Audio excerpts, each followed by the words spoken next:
மாணவர்களுக்கு வணக்கம்.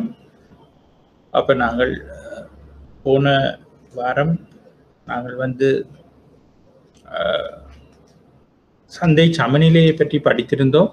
அதே சந்தை சமநிலையில் நாங்கள் பல்வேறு ஆப்ஷன்ஸை பற்றி பார்த்து கொண்டிருந்தோம்.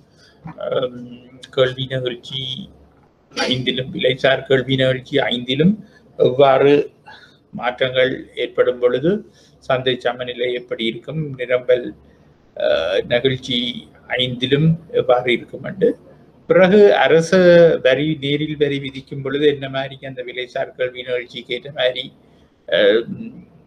அந்த வரி விதிப்பில் கூடிய பங்கை யார் பொறுப்பார்கள், நுகர்வோர் உற்பத்தியாளரா அல்லது நிரம்பல் விலைசார் கல்வி நிகழ்ச்சியின்படி அந்த வரியை எவ்வாறு பொறுப்பார்கள் என்றெல்லாம் நாங்கள் பார்த்தோம். அப்படி அதன் பின்பு மானியம், பிறகு உச்ச விலை, குறைந்த விலை, அப்படி இப்படி எல்லாம் பார்த்தோம். அதில் மேலோட்டமாக நீங்கள் விளங்கிக் கொள்ளுங்கள். அகலும் அதை டீப்பா பார்க்கணும் இல்லை. நாங்கள் பாஸ் பேப்பர்ஸை பார்க்கும் பொழுது அது தொடர்பாக ஏதாவது டீப்பான கொஸ்டின்ஸ் இருந்தால் நாங்கள் அதை திருப்பி பார்ப்போம். அப்ப நாங்கள் போன கிழமை நாங்கள் பார்த்து கொண்டிருந்தது என்னன்னு சொன்னால் உற்பத்தி தியரி ஆஃப் ப்ரொடக்ஷன் என்று சொல்லப்படுகின்ற உற்பத்தியாளர் செயலாற்றுகை. அப்ப இந்த உற்பத்தியாளர் செயலாற்றுகையை பற்றி நாங்கள் போன கிழமை படிக்க உற்பத்தி என்றால் என்ன, அதாவது அதுல முக்கியமா நாங்கள் பார்த்தது என்னன்னு சொன்னா அந்த உற்பத்தி காரணிகளோ வச்சுக்கொண்டு என்ன பண்ற அந்த முயற்சியாளன் அந்த ஒரு முயற்சியை துவங்குகின்றான் என்றதை பற்றி பார்த்தோம். அந்த ப்ரொடக்டிவிட்டி என்ன, ப்ரொடக்ஷன் என்னன்னு பார்த்தோம். குறுகிய காலம் நீண்ட காலம் என்பது என்ன என்று பார்த்தோம். குறுகிய காலம் நீண்ட காலம் என்பது என்ன, அது ஒவ்வொரு பிஸ்னஸுக்கும் ஏற்ற மாதிரி அந்த குறுகிய காலமும் நீண்ட காலமும்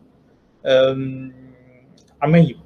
அவை நாங்கள் ஒரு காலத்தை போட இயலாது, காலத்தை குறிப்பிட இயலாது. இது நீண்ட காலம், இது குறுகிய காலம் என்று அது ஒவ்வொரு பிஸ்னஸை பொறுத்தும் அமையும். அப்ப ஒவ்வொரு பிஸ்னஸை பொறுத்தும் நாங்கள் என்னென்று அதை நாங்கள் அறிஞ்சு கொள்றோம்னு சொன்னா, நீண்ட காலம் குறுங்காலம் என்று 2 பீரியட் இருக்கும் என்று சொன்னால் அது மாறிகள் எல்லாம், அதாவது மாறிகள் சிலதுகள் மாறிக்கொண்டு சிலதுகள் நிலையானதாக இருக்குமா இருந்தால் அது குறுங்காலம். உதாரணமாக நிலம், மூலதனம் என்பன மாறாமல் இருக்கும் பொழுது ஊழியம் என்ற உற்பத்தி காரணி மட்டும் மாறும் என்று சொன்னால் அது குறுங்காலம். ஆனால் நீண்ட காலத்தில் எல்லா காரணிகளும் மாறிக்கொண்டிருக்கும். அதாவது நாங்கள் என்ன சொல்றோம் என்றால், ஒரு ஏக்கர் காணியை வாங்கி அதுல ஊழியத்தை கூட்டி கொண்டு போய்க்க எங்களோட உற்பத்திகளை அதிகரித்து கொள்ளலாம். ஆனால் ஒரு கட்டத்துல எங்களுக்கு அந்த 1 ஏக்கர் காணியும் காணாது விவசாயம் செய்வதற்கு என்று அறியும் பொழுது நாங்கள் பக்கத்துல இன்னும் 1 ஏக்கரையோ இன்னும் 2 ஏக்கரையோ வேண்டி கொண்டு போயிருக்க அந்த நிலம் என்ற காரணியும் மாறிக்கொண்டிருக்கின்றது. அப்ப அப்படியான சந்தர்ப்பத்துல அதை நாங்கள் நீண்ட காலம் என்று சொல்லுவோம். அதே சமயம் பல குறுங்காலங்கள் சேர்ந்ததுதான் நீண்ட காலம். பல குறுங்காலங்கள் சேர்ந்ததைத்தான் நாங்கள் நீண்ட காலம் என்று சொல்றோம். முதலொரு குறுங்காலம், அதாவது 1 ஏக்கர் காணியில நாங்கள் ஊழியத்தை அதிகரித்து உற்பத்தி செய்து கொண்டு போயிருக்க அந்த இடம் பத்தாம வரைக்கும் நாங்கள் இன்னொரு ஏக்கர் காணியை வேண்டி ஊழியத்தை அதிகரித்து வேலை செய்வோம்னு சொன்னால் முதல் 1 ஏக்கர் வேண்டின நேரம் அது ஒரு குறுங்காலம். 2வது ஏக்கரை வேண்டியக்க அது இன்னொரு குறுங்காலம். அப்புறம் அதையும் நாங்கள் தாண்டி போகும் பொழுது இன்னொரு ஏக்கர் காணியையோ இல்லாட்டா இன்னும் 2 ஏக்கர் காணியோ நாங்கள் வேண்டி விவசாயம் செய்யும் பொழுது அது 3வது குறுங்காலம். அப்ப இப்படியான எல்லா குறுங்காலங்களையும் சேர்த்ததுதான் நீண்ட காலமாக அமையும் என்பதை நாங்கள் பார்த்திருந்தோம். அடுத்தது குறுகிய கால உற்பத்திகளை பற்றியும் நாங்கள் பார்த்திருந்தோம். அதாவது அதைத்தான் நாங்கள் ஃபிக்ஸ் ஃபேக்டர்ஸ், வேரியபிள் ஃபேக்டர்ஸ் என்றெல்லாம் பார்த்தோம். அப்புறம் எல்லை உற்பத்தி என்றால் என்ன, அதுல குறைந்து செல்லும் எல்லை விலை விதி, லோ ஆஃப் டிமினிஷிங் மார்ஜினல் ரிட்டர்ன்ஸ்ன்றதை பற்றி நாங்கள் பார்த்திருந்தோம். அப்புறம் அதுக்குள்ள டிவிஷன் ஆஃப் லேபர் என்பதை பற்றி பார்த்தோம்.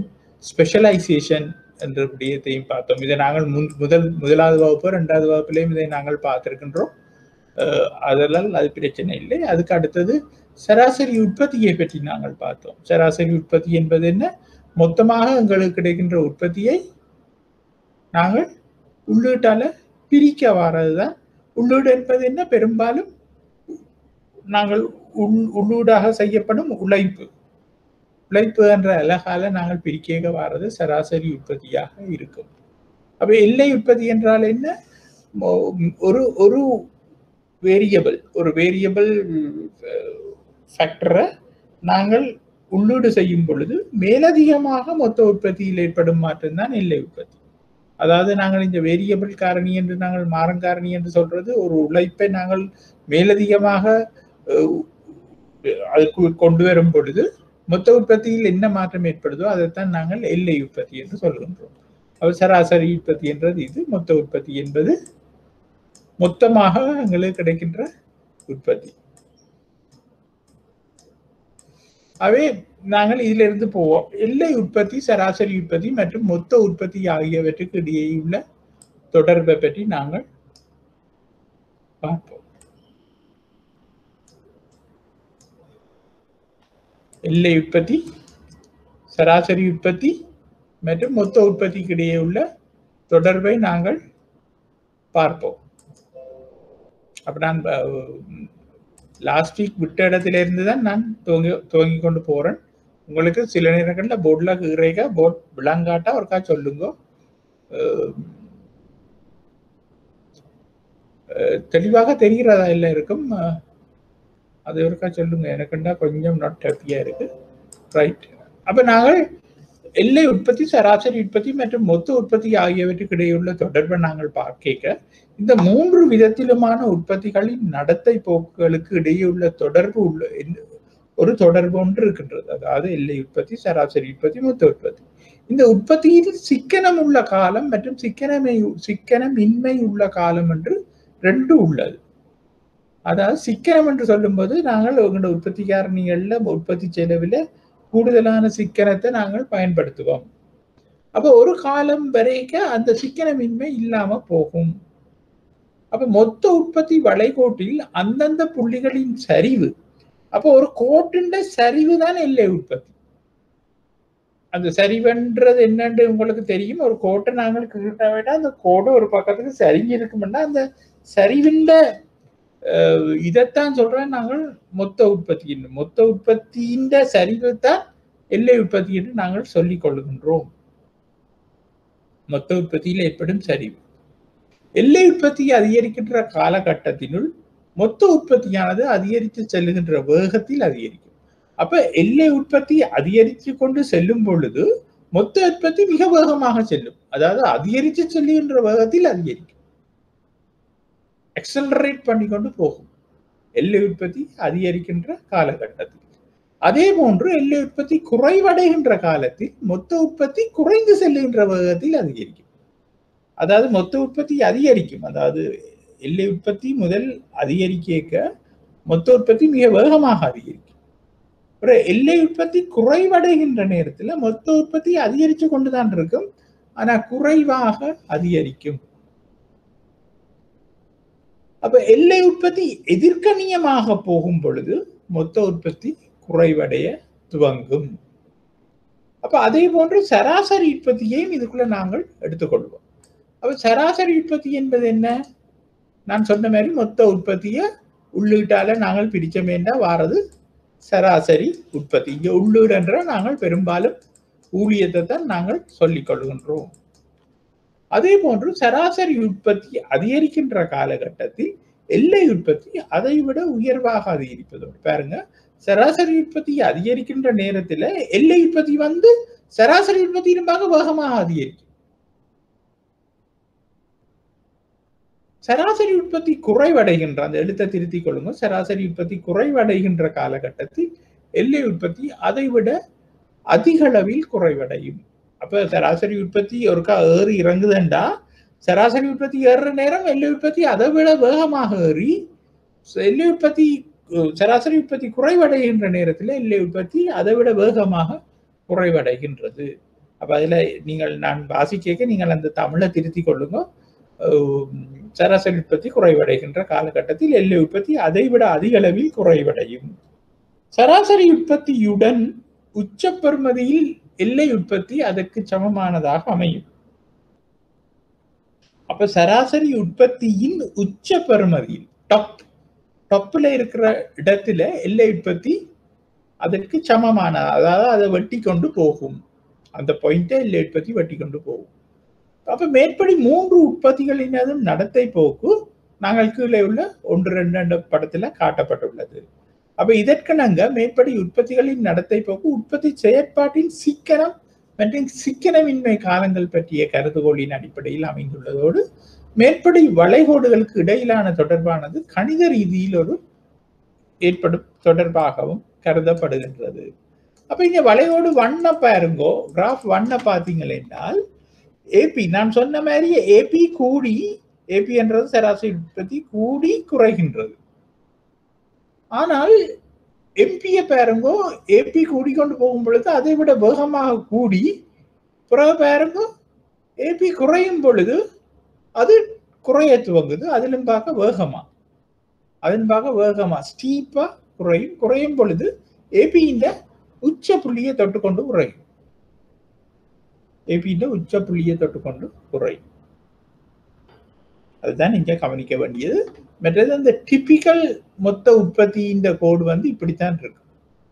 0 இருந்து துவங்கி இப்படித்தான் வந்திருக்கு டிபிக்கல் மொத்த உற்பத்தி.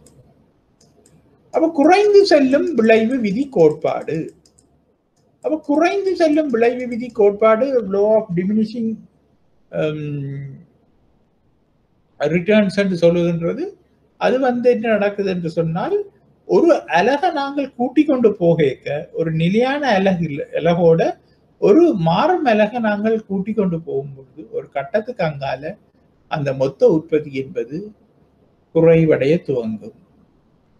இதை நாங்கள் போன வகுப்புல பார்த்த மாதிரியே எதுக்கும் பார்த்து கொண்டு போவோம். உற்பத்தி பொறிமுறையில் மாறும் காரணிகளை வெற்றிகரமாக அதிகரித்து கொண்டு செல்லும் போது குறுங்காலத்தில் மொத்த உற்பத்தியானது ஒரு குறிப்பிட்ட அளவு வரை அதிகரித்து சென்று ஒரு குறிப்பிட்ட புள்ளியின் பின் அது குறைவடையும். அப்ப உற்பத்தி பொறிமுறையில் மாறும் காரணிகளை வெற்றிகரமாக நாங்கள் கூட்டிக் கொண்டு போகும் பொழுது குறுங்காலத்தில் மொத்த உற்பத்தியானது ஒரு குறிப்பிட்ட அளவு வரை அதிகரித்து சென்று ஒரு குறிப்பிட்ட புள்ளியின் பின் அது குறைவடையும். உதாரணமாக ஒரு 10 ஏக்கர் வயலில் நெல் பயிரிடப்படுவதாக நாங்கள் எடுப்போம். மூலதனம் நிலையான உள்ளீடாக அமைய உழைப்பு என்பது மாறும் உள்ளீடாக காரணியாக கொள்ளுவோம். அப்ப 10 ஏக்கர் நிலம் என்பதையும் நாங்கள் இப்போதைக்கு நிலையானதாக எடுத்துக்கொள்ளுவோம். மூலதனத்தை நிலையானதாக எடுத்துக்கொள்ளுவோம். உழைப்பை மட்டும் மாறும் காரணியாக எடுத்துக்கொள்ளுவோம். அப்ப இங்க பாருங்க, வேலையாட்கள் நாங்கள் 1 - 10 மட்டும் கூட்டிக் கொண்டு போறோம்.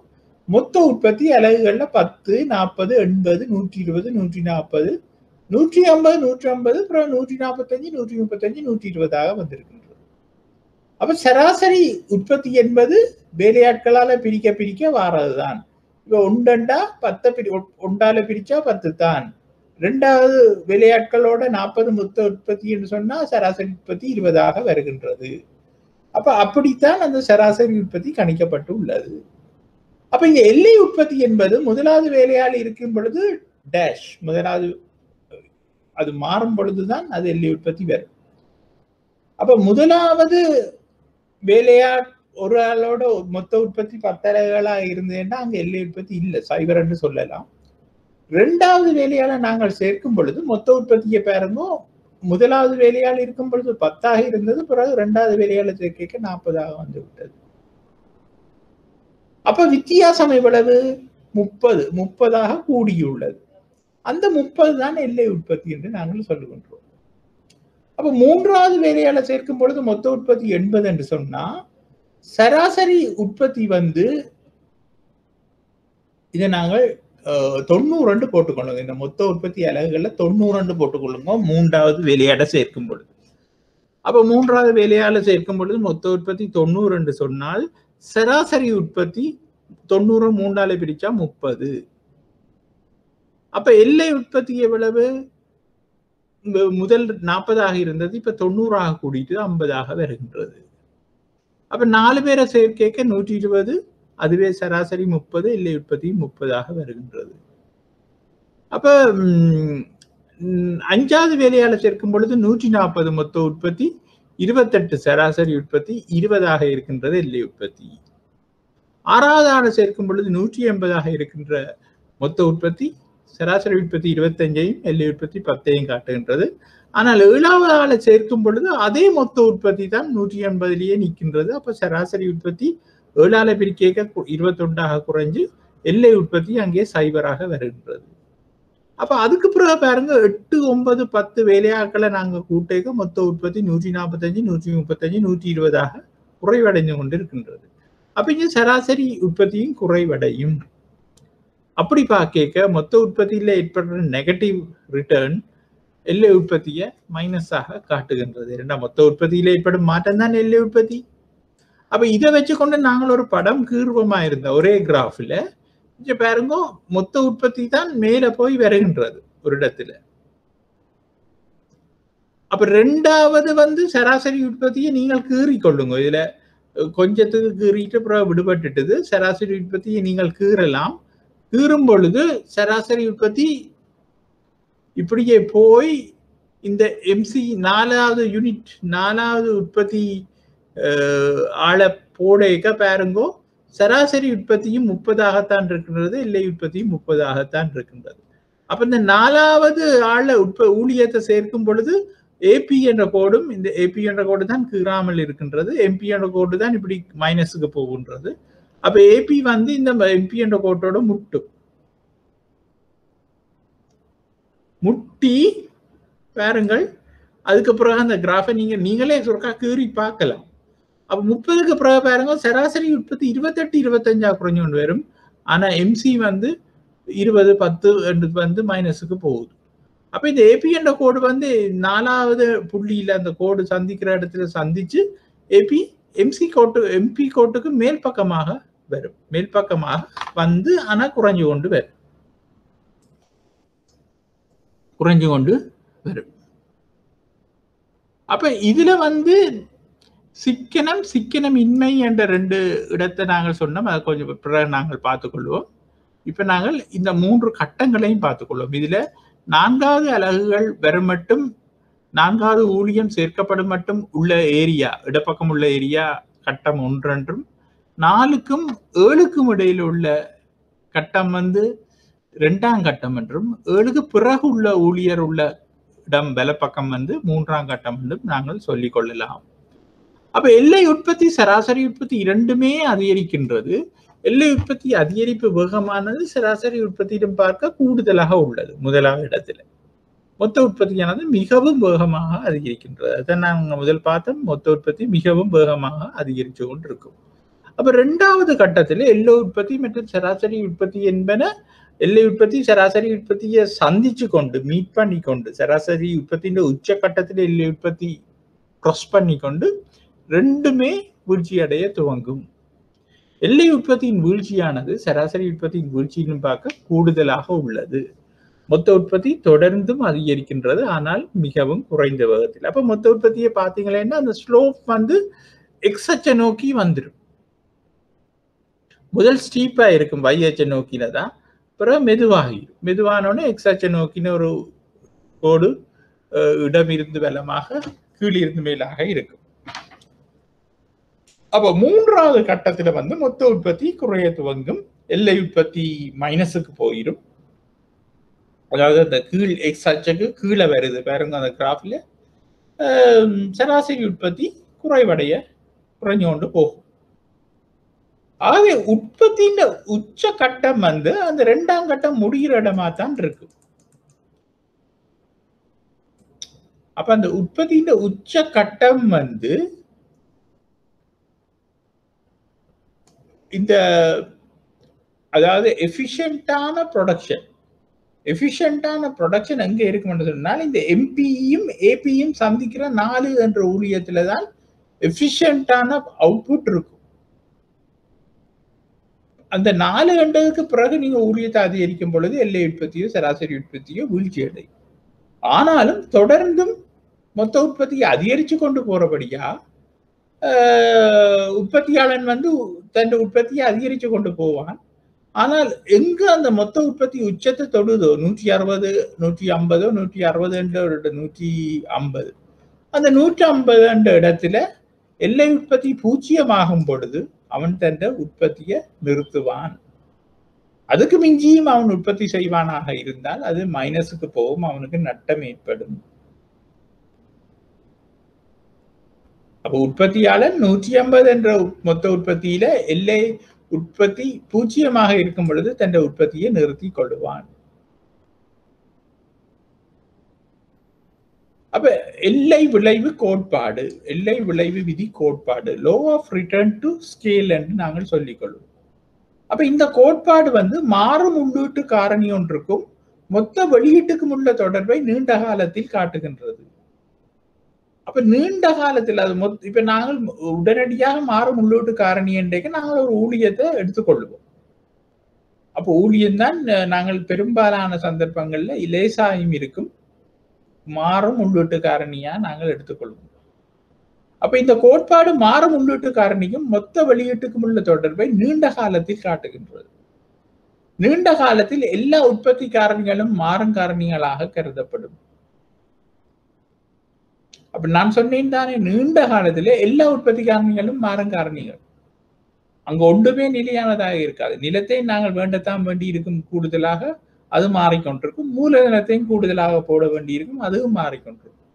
அப்ப இந்த உதாரணத்துல நாங்கள் ஆரம்பத்துல பார்க்க ஊழியத்தை மட்டும் நாங்கள் மாறும் காரணி என்றும் நிலத்தையும் மூலதனத்தையும் நிலையான காரணி என்றும் எடுத்துக்கொண்டோம். அது குறுங்காலம்.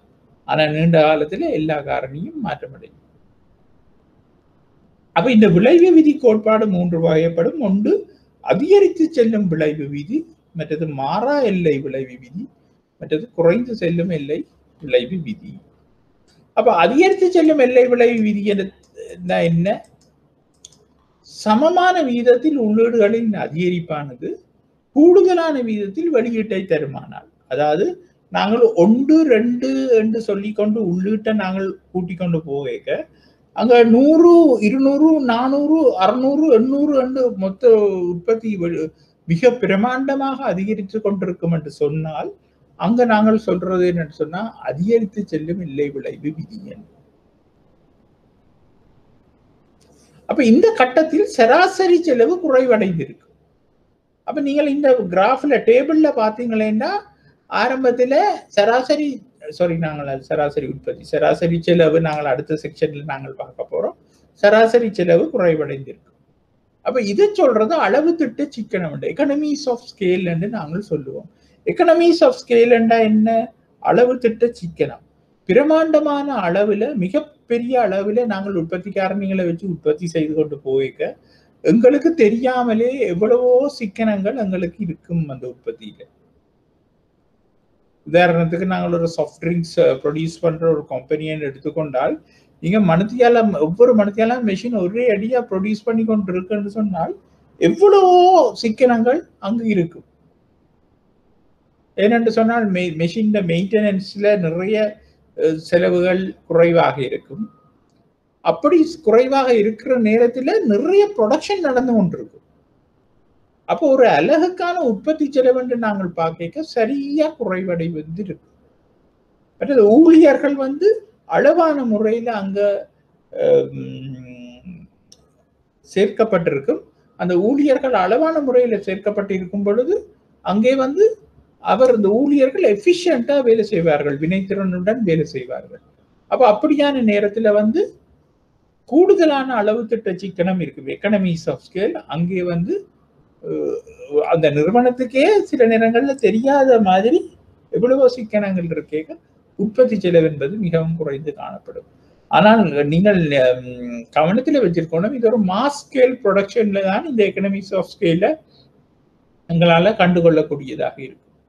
சும்மா 1-2 பொருள்ல நாங்கள் உற்பத்தி செய்து கொண்டிருக்கும் பொழுது, ஒரு நாளைக்கு ஒரு பொருளும் ஒரு நாளைக்கு 2 பொருளும் உற்பத்தி செய்து கொண்டிருக்கும் பொழுது இந்த அளவு திட்ட சிக்கனம் ஏற்படாது.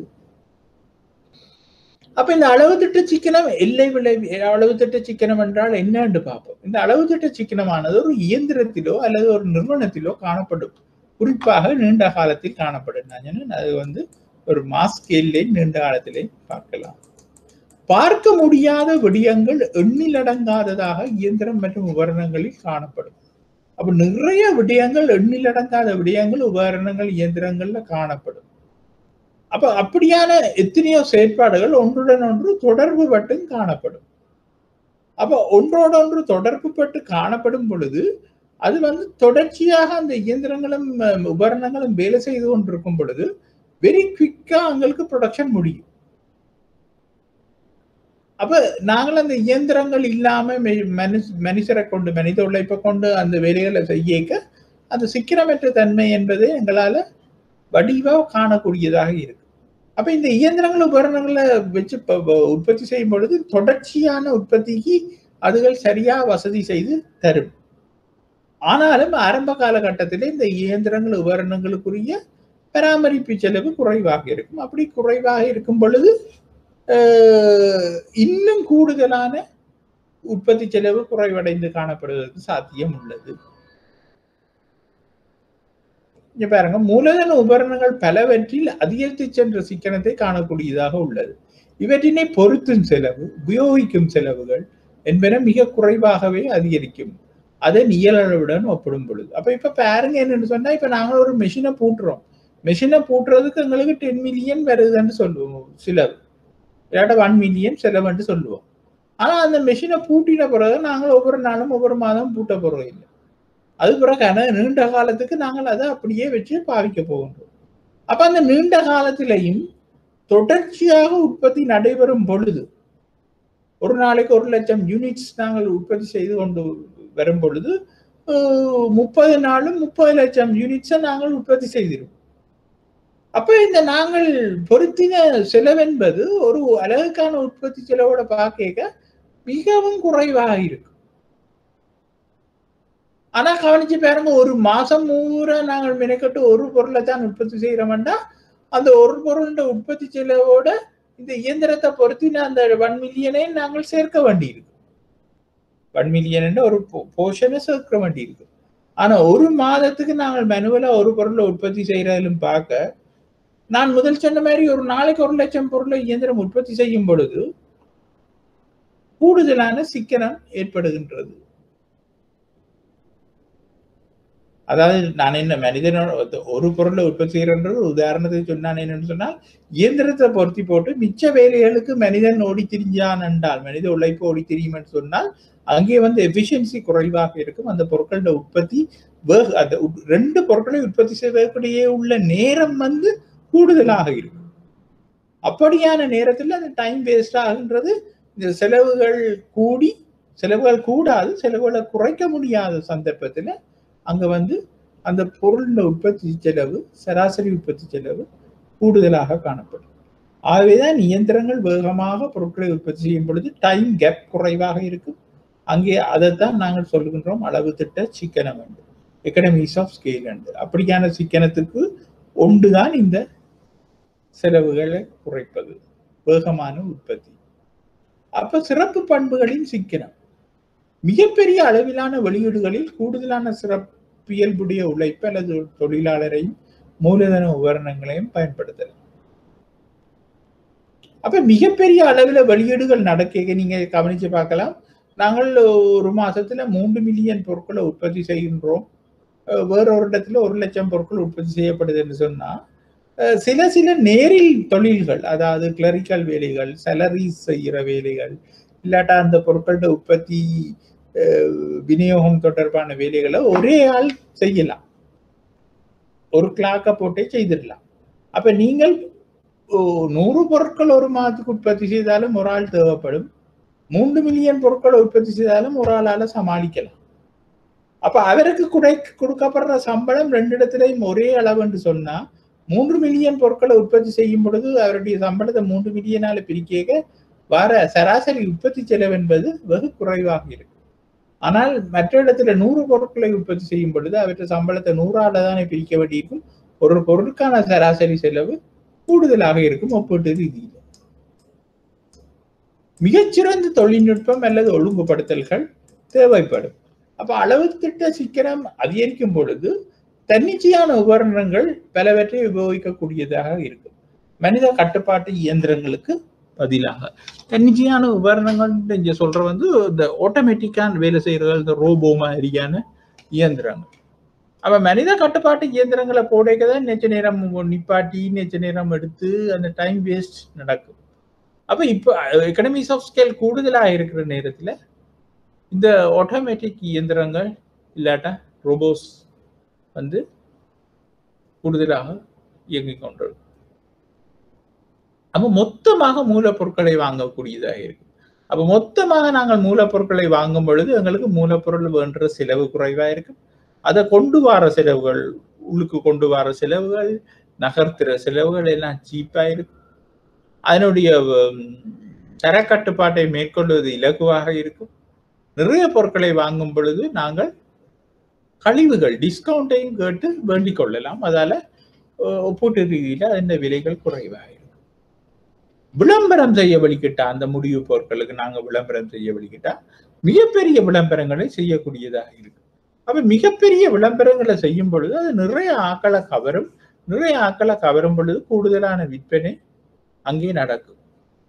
அப்ப பெரிய அளவுல விளம்பரங்கள் செய்ய நீங்க நினைக்கலாம் செலவு கூட உண்டு. செலவு கூட, ஆனா அந்த பெரிய விளம்பரங்கள் மூலம் எவ்வளவோ விற்பனை அதிகரிக்கின்றது. அப்ப அந்த விளம்பர செலவை விற்பனை என்ற தொகையால நாங்கள் பிரிக்க அது வந்து சரியான குறைவான விதமாத்தான் செலவாத்தான் இருக்கு.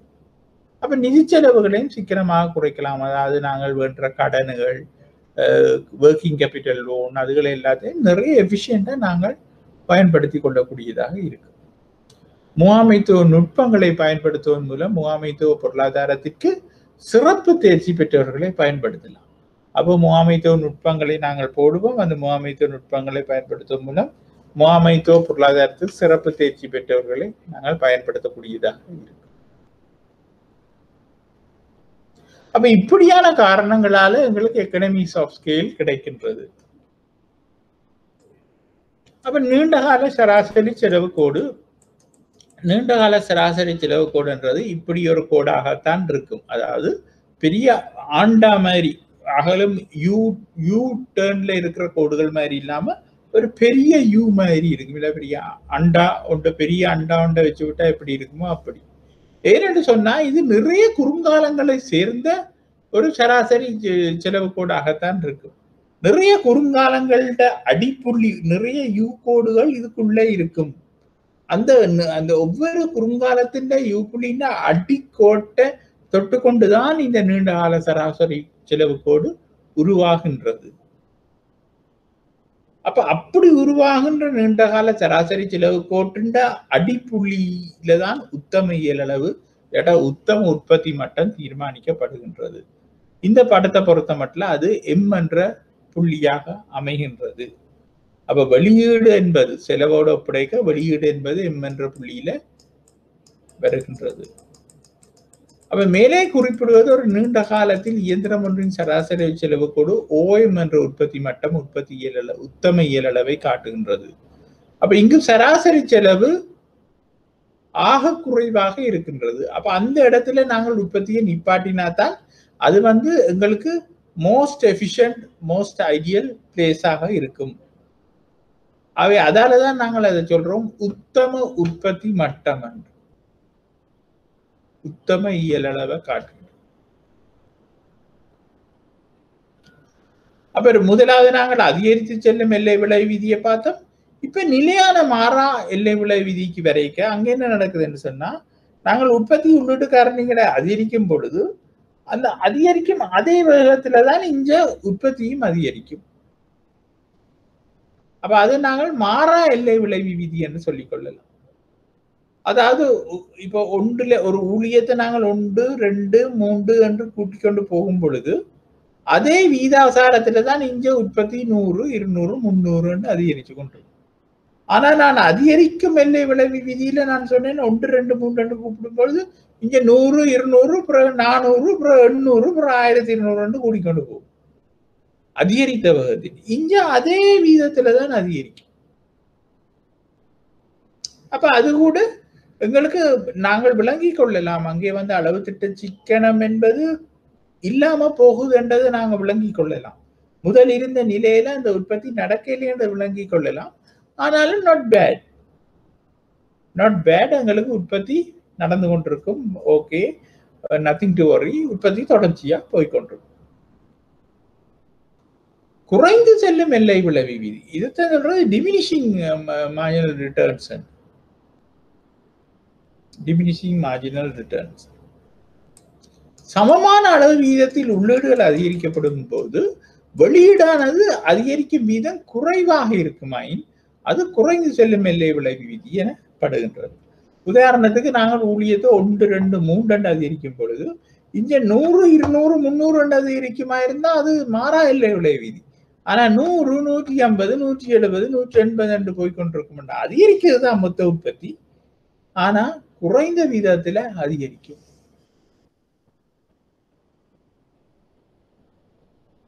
அப்ப சிக்கனமற்ற எல்லை விளைவு வீதம், அப்ப சிக்கனமற்ற எல்லை விளைவு வீதம் என்பது எல்லை விளைவு வீதம் எக்கனமிக்ஸ் ஆஃப் ஸ்கேல் என்றால் அடுத்த பக்கம். அப்ப எக்கனமிக்ஸ் ஆஃப் ஸ்கேல் என்றால் அங்க நிறைய சிக்கனங்கள் இருக்கின்றது. உற்பத்திக்கு மிக உகந்த நேரம், உகந்த முறை என்று நாங்கள் சொல்லிக் கொள்றது டிஸ்எக்கனமிக்ஸ் ஆஃப் ஸ்கேல் என்று சொல்லப்பட்டிருக்கிற இங்க அந்த சிக்கனம் இருக்காது. கூடுதலான செலவுகளும் வீண் விரயங்களும் இருக்க பார்க்கும். அதைத்தான் நாங்கள் சொல்றது சிக்கனமற்ற எல்லை விளைவு வீதம். அப்ப நீண்ட காலத்தில் சராசரி செலவு அதிகரித்து செல்லுமானால் அப்போது அந்த நிறுவனத்தின் வெளியீடும் சில குறிப்பிடத்தக்க அளவிலும் அதிகமாக இருக்குமானால் அது சிக்கனமற்ற எல்லை விளைவு வீதம் என்று நாங்கள் சொல்லிக் கொள்கிறோம். அப்ப நீண்ட காலத்தில் சராசரி செலவு அதிகரித்து செல்லும், அதுதான் அந்த உண்மை. அந்த பொருட்களோட உற்பத்தியில சராசரி செலவு அதிகரித்து செல்லுமாக இருந்தால் அது சிக்கனமற்ற எல்லை விளைவு வீதம் என்று நாங்கள் சொல்லிக் கொள்கிறோம். அப்ப ஆரம்பத்தில் வெளியீடு அதிகரிக்கும் போது நீண்டகால சராசரி கோடும் ஆரம்பத்தில் குறைய ஆரம்பிக்கும். இது இப்போதுள்ள எல்லை விளைவு விகிதத்தை, விளைவு விகிதத்தை காட்டுகின்றது. ஆனால் சில கட்டத்துக்கு பின்னர் நீண்டகால சராசரி செலவு கோடானது அதிகரிக்க துவங்கும். அப்படி அதிகரிக்க துவங்கும் போது இந்த சிக்கனமற்ற எல்லை விளைவு வீதம் ஏற்படுகின்றது. ஏனென்றால் நாங்கள் சராசரி செலவு என்பது உற்பத்தியை நாங்கள் ஊழியத்தை, அதாவது மாறும் காரணி ஒன்றை அதிகரித்து கொண்டு போகும் பொழுது பொருட்களோட உற்பத்தி அதிகரிக்கின்றது. அந்த மொத்த உற்பத்தி அதிகரிக்கும் பொழுது அதால் ஏற்படுகின்ற செலவு குறைஞ்சு கொண்டு வரும். ஒரு கட்டத்துக்கு அங்கால என்ன பாடுபட்டாலும் அந்த செலவு கூட துவங்கும்.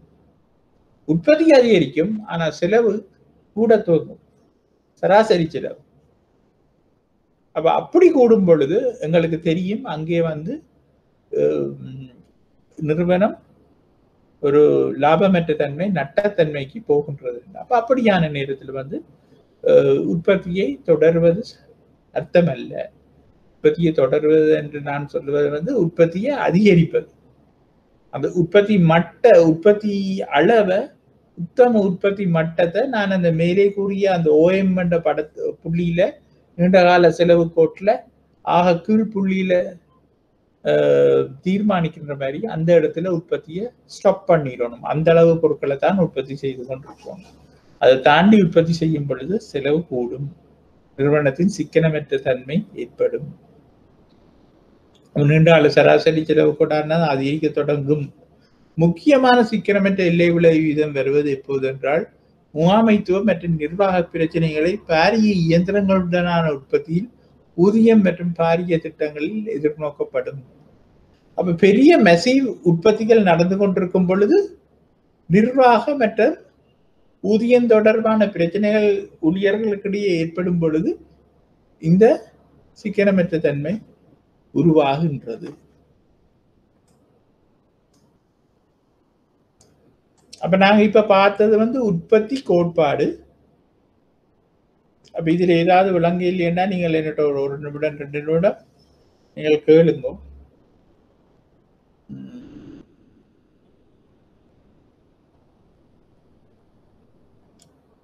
ஏதாவது விளங்க இருக்கின்றதா? அந்த அதிகரித்து செல்லும் எல்லை விளைவு விதி, மாறா எல்லை விளைவு விதி, குறைந்து செல்லும் எல்லை விளைவு விதி, அதுக்குள்ள எக்கனமிஸ் ஆஃப் ஸ்கேல், டிஸ்எக்கனமிஸ் ஆஃப் ஸ்கேல் என்பது இங்கு முக்கியமாக பார்க்க வேண்டும். அப்ப நீங்கள் இதுல ஓமன்னு சொன்னா நாங்கள் வந்து செலவு கோட்பாட்டுக்குள்ள போகலாம்.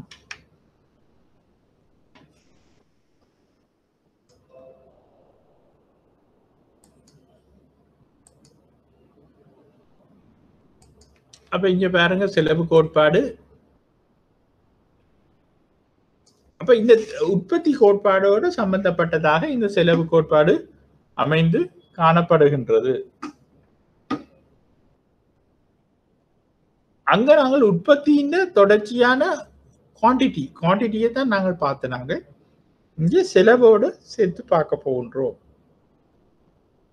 அப்ப அங்க வந்து மொத்த உற்பத்தி, சராசரி உற்பத்தி, எல்லை உற்பத்தி என்று நாங்கள் பார்த்த நாங்கள் இங்க அந்த உற்பத்திகளை மேற்கொள்வதற்கு ஏற்படுகின்ற மொத்த செலவு, சராசரி செலவு, எல்லை செலவு, அதே விஷயம்தான் இங்க செலவாக பார்க்க போகின்றோம். அப்ப இங்க பார்ப்போம், உற்பத்தி காரணிகளான நிலம், உழைப்பு மற்றும் மூலதனத்திற்காக செய்யப்படுகின்ற கொடுப்பனவுகளின் கூட்டுத்தொகை உற்பத்தி செலவில் உள்ளடங்குகின்றது.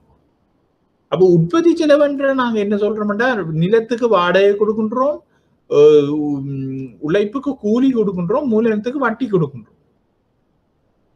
அப்ப இதைத்தான் நாங்கள் உற்பத்தி செலவு என்று நாங்கள் சொல்லிக் கொள்ளுகின்றோம்.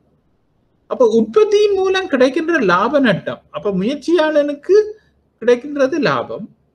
அந்த முயற்சியை எடுக்கிறபடியா, ரிஸ்க் இருக்கிறபடியா சில நேரம் அவன் நட்டமும் அவனுக்கு ஏற்படலாம். அதாலதான் அவனுக்கு அந்த லாபத்தை கொடுக்கின்றோம். அந்த லாபத்தை நாங்கள் சாதாரண லாபம் என்று கூறிக்கொள்கின்றோம். அப்ப இந்த உற்பத்தி மூலம் கிடைக்கின்ற லாபம், நட்டம் தொழில் முயற்சிக்கு கிடைக்கின்ற பெருகையலாததால் இது உற்பத்தி செலவில் உள்ளடங்குவது இல்லை. அப்ப இதை நாங்கள் தவிர்த்து மற்ற 3 காரணிகளுக்கும் கொடுக்கிற செலவைத்தான் நாங்கள் உற்பத்தி செலவு என்று சொல்லிக் கொள்ளுவோம். மேற்படி உற்பத்தி காரணிகளுக்காக மேற்கொள்ளப்பட்ட கொடுப்பனவுகள் மற்றும் தொக்கி நிற்கின்ற கொடுப்பனவுகள், அதாவது மேற்கொள்ளப்பட்ட கொடுப்பனவுகள் தொக்கி நிற்கின்ற என்று சொல்றது அவுட்ஸ்டாண்டிங், கொடுக்கப்படாமல், ஆனால் அது ஒரு செலவு, சில நேரங்கள்ல கொடுக்கப்படாமல் சென்மதியாயும் இருக்கலாம். அப்ப இந்த இம்ப்ளிசிட் பேமெண்ட்ஸ் என்று சொல்லப்படுகின்ற கொடுப்பனவுகள் இன்றி பயன்படுத்தப்படுகின்ற காரணிகள். அப்ப இன்னொன்று என்னென்று சொன்னால், நாங்கள் சென்மதியா இருக்கின்றது என்றதையும் நாங்கள் சொல்லிக் கொள்ளலாம். இந்த இம்ப்ளிசிட் பேமெண்ட்ஸ் என்பது என்னவென்று சொன்னால், அந்த இப்ப உதாரணத்துக்கு நாங்கள் ஒரு வீட்டுல ஒரு கடையொண்டு வச்சிருக்கணும், சின்ன பலசரக்கு கடையொண்டு வச்சிருக்கின்றோம். எங்களோட அப்பா வந்து அந்த கடையில இந்த நேரம் இருப்பேன். ஆனா அந்த கடையில நாங்கள் கணக்கு வழக்கு பார்க்க அப்ப அந்த சம்பளத்தை நாங்கள் யோசிக்கிறோம் இல்லை. அவர் சும்மா இருக்கேக்க அதுல இருக்கிறவர் தானேன்ட்டு நாங்கள் கணக்கு பார்க்க அவர்கிட்ட சம்பளத்தை பார்க்காம நாங்கள் கணக்கு பார்த்து லாபத்தை கணக்கு போட்டுருவோம், லாபம் இருக்குன்னு. ஆனா உண்மையின்படி லாபம் கணிப்பேக்க அந்த அவர்கிட்ட சம்பளத்தையும் கழிச்சு போட்டு கொடுக்கறதான், அவருக்கு சம்பளம் கொடுக்காட்டாலும் நாங்கள் அந்த இடத்துல அவருக்கு சம்பளம் உண்டு கொடுக்கணும் என்று நாங்கள் கணக்குல கழிச்சு கொள்றது தான் இந்த இம்ப்ளிசிட் பேமெண்ட் என்று நாங்கள் சொல்றோம். அப்ப அதை தவிர நான் சொன்ன அந்த தொக்கி நிற்கின்ற கொடுப்பனவுகள் என்பது, நாங்கள் சில கொடுப்பனவுகளை செய்வோம், செய்யாமலும் இருப்போம், பண கொடுப்பனவு இல்லாமல். அப்ப கொடுப்பனவுகள் இன்றி பயன்படுத்தப்படுகின்ற காரணிகள் தொடர்பிலான செலவை மதிப்பீட்டு செலவில் சேர்த்து கொள்ளுவதாகும்.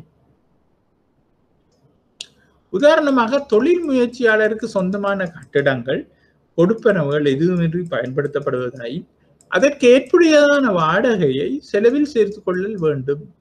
அப்ப குறுகிய கால உற்பத்தி செலவில் இது பற்றிய சில மதிப்பீடுகளுக்கு பொருட்கள் விளக்கம் அளிக்கின்றது. அப்ப இதுல வந்து அவையில் என்ன சொல்லப்படுது என்று சொன்னால், இந்த ஒரு கட்டிடத்தை நாங்கள் பாவிக்கின்றோம். இப்ப எந்த வீட்டை நான் ஆபீஸா பாவிக்கிறோம், அந்த ஒரு வேலை பிசினஸுக்கு ஆபீஸா பாவிக்கிறோம். ஆனால் என்னுடைய பிசினஸுக்கு நான் பாவிக்கிற ப்ரெமிசஸ் இந்த ஆபீஸின் வாடகையை நான் கணிப்பிடுறேன். இரண்டாவது நான் எந்த வீட்டை என்று சொல்லி அதை நான் பாவிக்கிறபடியா, ஆகவே அது பிழை. அப்ப அப்படியான பிழையான சந்தர்ப்பத்தில் இந்த வீட்டுக்கும் ஒரு கணக்கு போட்டு ஒரு வாடகையை நான் அந்த கணக்குல கழிச்சு கொள்ளணும் என்றது தான் அதுல சொல்லப்படுகின்றது. அப்ப உற்பத்தி செலவுடன் தொடர்பட்ட சில அடிப்படை கருதுகோள்கள். அப்ப சிக்கன செலவு அல்லது சந்தர்ப்ப செலவு. அப்ப இது ஒரு பொருளை உற்பத்தி செய்வதற்காக மறக்கப்படும் இன்னொரு பொருளின் சந்தர்ப்ப செலவை குறிக்கின்றது. அப்ப சிக்கன செலவு அல்லது சந்தர்ப்ப செலவு என்பது என்ன? நாங்க முதலே பார்த்துட்டோம். சந்தர்ப்ப செலவு என்றால் ஒரு பொருளை உற்பத்தி செய்வதற்காக அதுக்காக இன்னொரு பொருள் உற்பத்தி செய்வதை நாங்கள் விட்டுட்டு ஒரு பொருளை உற்பத்தி செய்வோம் என்று சொன்னால் அதை சந்தர்ப்ப செலவு என்று நாங்கள் சொல்லுகின்றோம். உதாரணமாக கூடுதலான வளங்கள் நுகர்வுப் பொருட்கள் உற்பத்தி செய்யப்படுமானால் குறைந்த வளங்கள் முதலீட்டு பொருட்களை உற்பத்தி செய்ய பயன்படும். அப்ப வளங்கள்ல கூடுதலான வளங்கள் நுகர்வு பொருட்களை நாங்கள் பார்த்திருக்கிறோம். அந்த ப்ரொடக்ஷன் பாசிபிலிட்டி கர்வ்ல இதை பற்றி படிச்சிருக்கோம். கூடுதலான வளங்களை நாங்கள் இப்ப நுகர்வு பொருட்களை பயன்படுத்துறதுக்கு உற்பத்தி செய்வதற்கு பயன்படுத்துவோமாக இருந்தால் அங்கே முதலீட்டு பொருட்களை உற்பத்தி செய்வதற்குரிய வளங்கள் குறைவாக இருக்கும். ஆகவே அது ஒரு தியாகம். அப்ப முதலீட்டு பொருட்கள் உற்பத்தி செய்வது இப்ப குறைவாக இருக்குமெண்டா எதிர்காலத்துல வளர்ச்சி, எதிர்காலத்துல நுகர்வு பொருட்களை இன்னும் பன்மடங்காக உற்பத்தி செய்வதற்குரிய சந்தர்ப்பங்கள் இழக்கப்படுகின்றன. அப்ப அடுத்தது நேர்ச்செலவு. நேர்ச்செலவுண்டா என்ன? நேர் மூலப்பொருள். ஒரு பொருளை உற்பத்தி செய்வதற்கு நேரடியாக சம்பந்தப்படுற மூலப்பொருளை தான் நேர் மூலப்பொருள் என்று நாங்கள் சொல்லிக் கொள்கின்றோம். இப்ப இந்த தண்ணி போத்தில நாங்கள் உற்பத்தி செய்யும் பொழுது என்னென்ன நாங்கள் பார்க்க வேண்டி இருக்கின்றது? இந்த பிளாஸ்டிக், இந்த போத்திலுக்குரிய செலவு, இந்த பிளாஸ்டிக்குரிய செலவு, இந்த கேப்புக்குரிய செலவு. இதுதான் எம்டி வாட்டர் பாட்டில்ஸை உற்பத்தி செய்வதற்குரிய நேர் மூலப்பொருள்ல முக்கியமானது. அப்ப நேர் ஊதியம். நேர் ஊதியம் என்பது அந்த பொருளை நேரடியாக சம்பந்தப்படுபவர், உற்பத்தி செய்வதற்கு நேரடியாக சம்பந்தப்படுறவரை நாங்கள் நேர் ஊதியம் என்று சொல்லுகின்றோம். நேர் ஊதியம் அவருக்கு கொடுக்கின்ற சம்பளம் அது ஊதியமாக கணிப்பிடப்படுகின்றது. அப்ப இவற்றின் மொத்த செலவை தான் நாங்கள் நேர்ச்செலவு என்று சொல்லிக் கொள்கின்றோம். அப்ப இந்த நேர்ச்செலவு வீதாசார அடிப்படையில் வெளியீட்டுக்கேற்ப மாறுபடும். அதான் என்ன சொன்னா, இப்ப ஒரு மெஷின், ஒரு ஃபேக்டரியில மெஷின்ஸ் எல்லாம் இருக்கின்றது, இந்த பிளாஸ்டிக் பாட்டில்ஸ் உற்பத்தி நடந்து கொண்டிருக்கின்றன்னு சொன்னால் அங்க அந்த ஆபீஸ்ல இருக்கிற அட்மினிஸ்ட்ரேட்டிவ் கிளாக்கோ அக்கௌண்டனோ இல்லாட்டா அந்த சேல்ஸ் அதுகளோட சம்பந்தப்பட்ட கிளாக்கோ மேனேஜரோ அவர்களுடைய சம்பளங்கள் எல்லாம் இந்த நேர்ச்செலவுக்குள் வராது, நேர் ஊதியத்துக்குள் வராது. ஏனென்று சொன்னால் அவர்கள் பொதுவாக பெரிய ஏரியாவை கவர் பண்ணி வேலை செய்து கொண்டிருப்பார்கள். அப்ப இந்த பொருளோட நேரடியாக சம்பந்தப்பட்டவர்கள் யாருன்னு சொன்னா அந்த ஊழியர்கள், மெஷின் ஆபரேட்டர்ஸ், அவர்கள் தான் நேரடியாக சம்பந்தப்படுவார்கள். அப்ப அவர்களோட ஊதியம் தான் நேர் ஊதியம் என்று சொல்லப்படுகின்றது.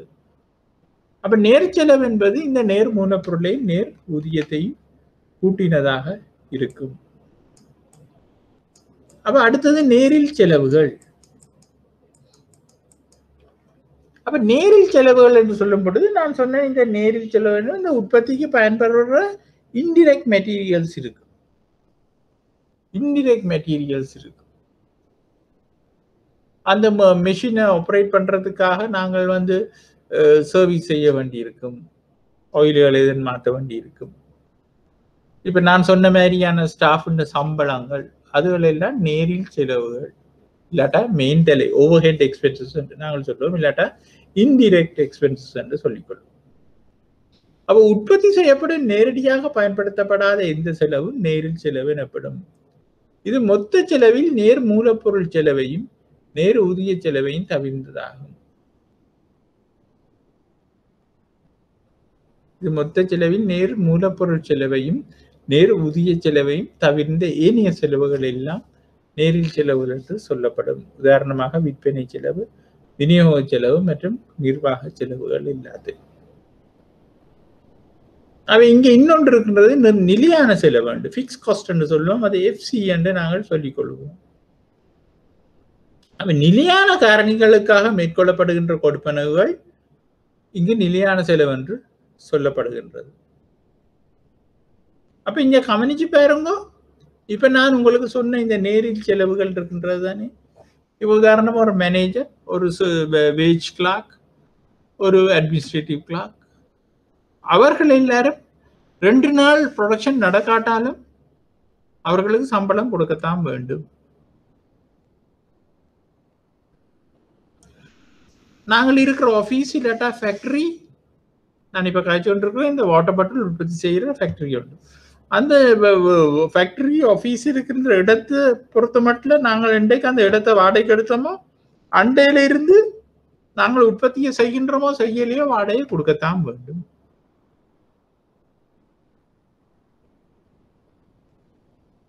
அப்ப நாங்கள் அது தொடர்பாக நாங்கள் மூலதனம் கேபிட்டல் இன்வெஸ்ட் பண்ணி இருப்போம்.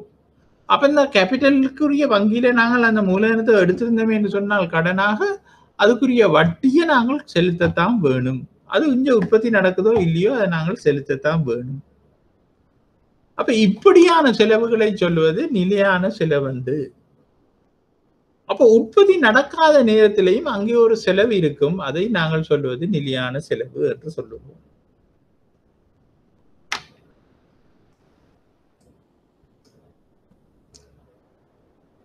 அவ உற்பத்தி பூஜ்ஜியமா உள்ள மட்டத்திலும் அதே போன்று உற்பத்தியை அதிகரிக்க செய்கின்ற போதும் இச்செலவு மாற்றமடையாது, ஒரே மட்டத்தில் இருக்கும். அப்ப உற்பத்தியை ஆரம்பிப்பதற்கு முன்னர் நிலையான காரணிகளை பெற்றுக்கொள்ளல் வேண்டும் என்பதோடு அது குறுகிய காலத்தில் மாற்றமடையாது இருப்பதே அதற்கான காரணமாகும். உற்பத்தி பூஜ்ஜியமாய் உள்ள மட்டத்திலும் அதே போன்ற உற்பத்தியை அதிகரிக்க செய்கின்ற போதும் இச்செலவு மாற்றமடையாது, ஒரே மட்டத்தில் இருக்கும். உற்பத்தியை ஆரம்பிப்பதற்கு முன்னர் நிலையான காரணிகளை பெற்றுக்கொள்ளல் வேண்டும் என்பதோடு அது குறுகிய காலத்தில் மாற்றமடையாது இருப்பதே அதற்கான காரணமாகும். அப்ப உங்களுக்கு நான் முதல் திருப்பி சொல்ல தேவையில்லை, அந்த நிலையான காரணி மாற்றமடையாம இருக்கும், அதால இங்கே அந்த செலவுகளும் மாற்றமடையாம இருக்கும். அப்ப பாருங்க, அந்த மொத்த டிஎஃப்சி என்று போட்டுக்கொள்ளுங்க, டிஆர்சி இல்ல டிஎஃப்சி, டோட்டல் ஃபிக்ஸ் காஸ்ட். அப்ப அந்த மொத்த நிலையான செலவு எப்படி இருக்கும் என்று சொன்னால் கிடையாச்சுக்கு சமாந்தரமாக இருக்கும். உதாரணமா மாதம் 1 லட்சம் வாடகை தான் கொடுக்கிறோம், சம்பளம் 1 லட்சம் 2 லட்சம், மூலதனத்துக்கு வட்டி 1 லட்சம் 3 லட்சம் கொடுக்கிறோம், உற்பத்தி நடக்கல என்று சொல்லுவோம். அப்ப உற்பத்தி நடக்காத நேரத்திலேயும் அந்த 3 லட்சம் தான் செலவாக இருக்கும். அதே சமயம் நீங்கள் பாருங்க, உற்பத்தி நடக்க துவங்கினாலும் அந்த 3 லட்சம் தான் அப்படியே செலவாக இருக்கும். ஆகவே நாங்கள் இது கிடையாச்சுக்கு சமாந்தரமாக போய்கொண்டிருக்கின்ற ஒரு செலவாக இருக்கும்.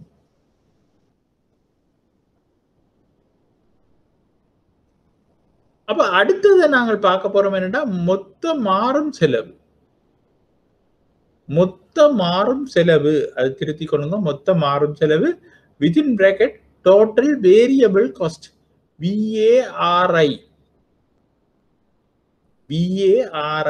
ABLE, total variable cost TVC என்று நாங்கள் சொல்றோம். அதுல அந்த இங்கிலீஷ் ஸ்பெல்லிங்கும் பிள்ளை, தமிழ்லையும் மொத்த மாறும் செலவுன்னு போட்டு விட்டா சரி. அப்ப மாறும் காரணிகளுக்காக மேற்கொள்ளப்படுகின்ற கொடுப்பனவுகள் இங்கு வருகின்றது. அப்ப மாறும் காரணிகளுக்கான செலவுகள் எல்லாம் மாறும் செலவுகளாக அமையும். அப்ப உற்பத்தியை அதிகரிக்க செய்யும் பொருட்டு மாறும் செலவுகள் அதிகரிக்கும். அப்ப உற்பத்தி அதிகரிக்க மாறும் செலவும் அதிகரிக்கும், உற்பத்தி குறையும் பொழுது மாறும் செலவு குறைவடையும். அப்ப மொத்த செலவுன்னா டோட்டல் காஸ்ட், அதை TC என்று நாங்கள் சொல்லிக் கொள்கின்றோம்.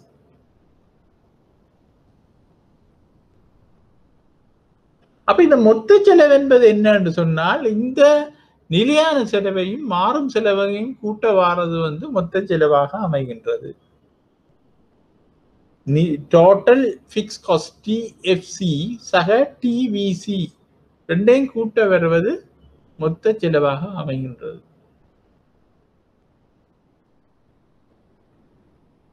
அப்ப இதைத்தான் நாங்கள் மொத்த செலவு என்று சொல்லுகின்றோம், டோட்டல் காஸ்ட் TC.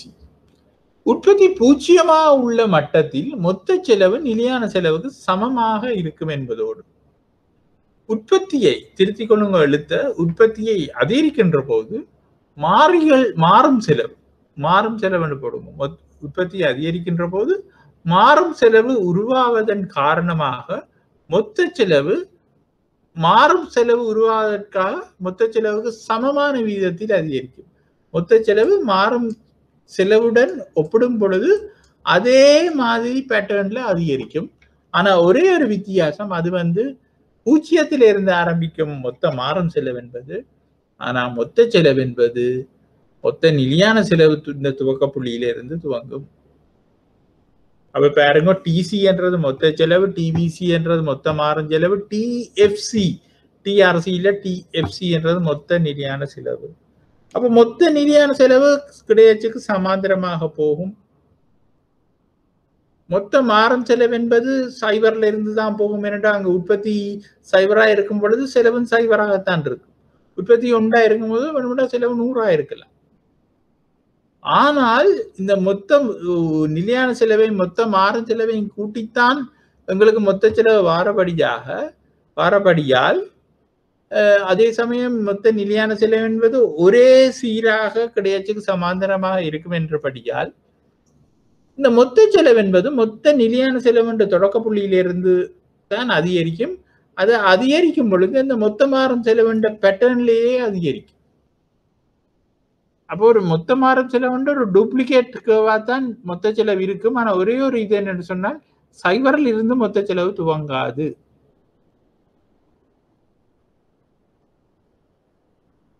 அப்ப நீங்க இங்க பாத்தீங்கன்னா இந்த கிராஃபில மொத்த செலவுக்கும் மொத்த மாறும் செலவுக்கும் இடைப்பட்ட கேப் வந்து மொத்த செலவுக்கும் மொத்த மாறும் செலவுக்கும் இடைப்பட்ட கேப் வந்து ஒரு சமமான அளவாக இருக்கும். ஒரு சமமான அளவாக இருக்கும். அந்த கேப் வந்து மொத்த நிலையான செலவாக இருக்கும். இதுல பாருங்க, அந்த ஒரு ஷேப்பா வளைஞ்சு போகுது மொத்த மாறும் செலவும் மொத்த செலவும். அது ரெண்டுக்கும் இடையே உள்ள பகுதி வந்து அது ஒரு சமமாக அதுவும் வளைஞ்சு போகின்றது. அப்ப அந்த கேப் வந்து மொத்த நிலையான செலவு. அப்ப இங்க நீங்க மொத்த மாறும் செலவு கோட்டை எடுத்தீங்களேன்னா அதின் இடப்பக்கத்துல இருக்கிறது நாங்கள் கற்பனை செய்து கொள்ளலாம். மொத்த நிலையான செலவை கூட்டிக் கொள்ளுகின்றோம் என்று கூட்டும் பொழுது மொத்த செலவு வருகின்றது. இதுதான் அந்த கோடு. அப்ப இங்க எல்லை செலவு. எல்லை செலவு என்பது என்ன? நாங்கள் அங்க எல்லை உற்பத்தி என்ற ஒன்றை பார்த்தோம். அதே மாதிரி தான் இங்க எல்லை உற்பத்தி என்பது, எல்லை செலவு என்பது.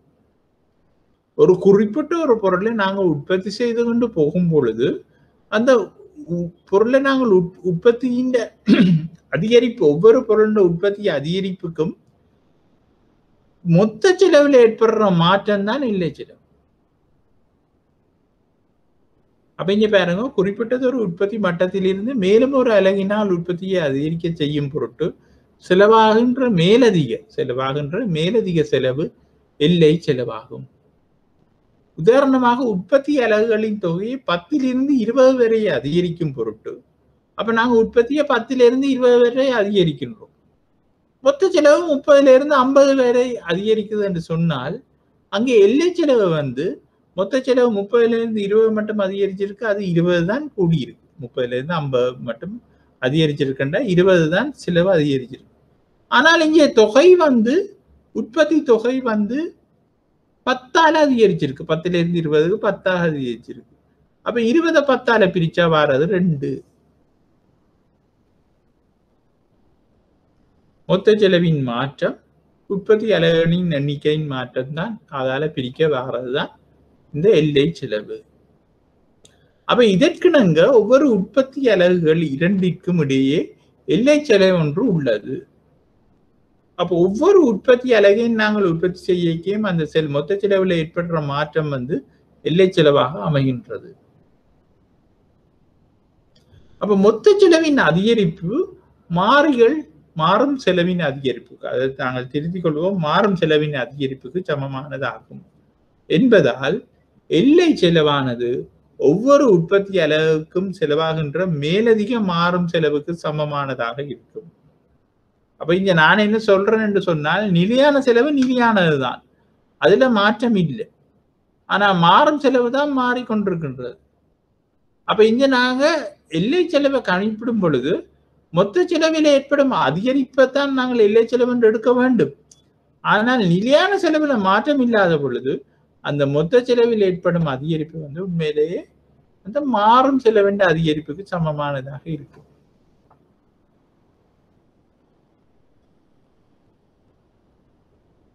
அப்ப உற்பத்தியை அதிகரிக்க செய்கின்ற போது எல்லை செலவு அதிகரிக்கின்ற இயல்பானது எல்லை உற்பத்தியின் நடத்தை போக்கின் மீது தீர்மானிக்கப்படும். அப்ப பாருங்க, எல்லை செலவு அதிகரிக்கின்ற இயல்பானது அங்க நாங்கள் முதல் செக்ஷன்ல பார்த்த எல்லை உற்பத்தியின் நடத்தை போக்கின் மீது தீர்மானிக்கப்படும்.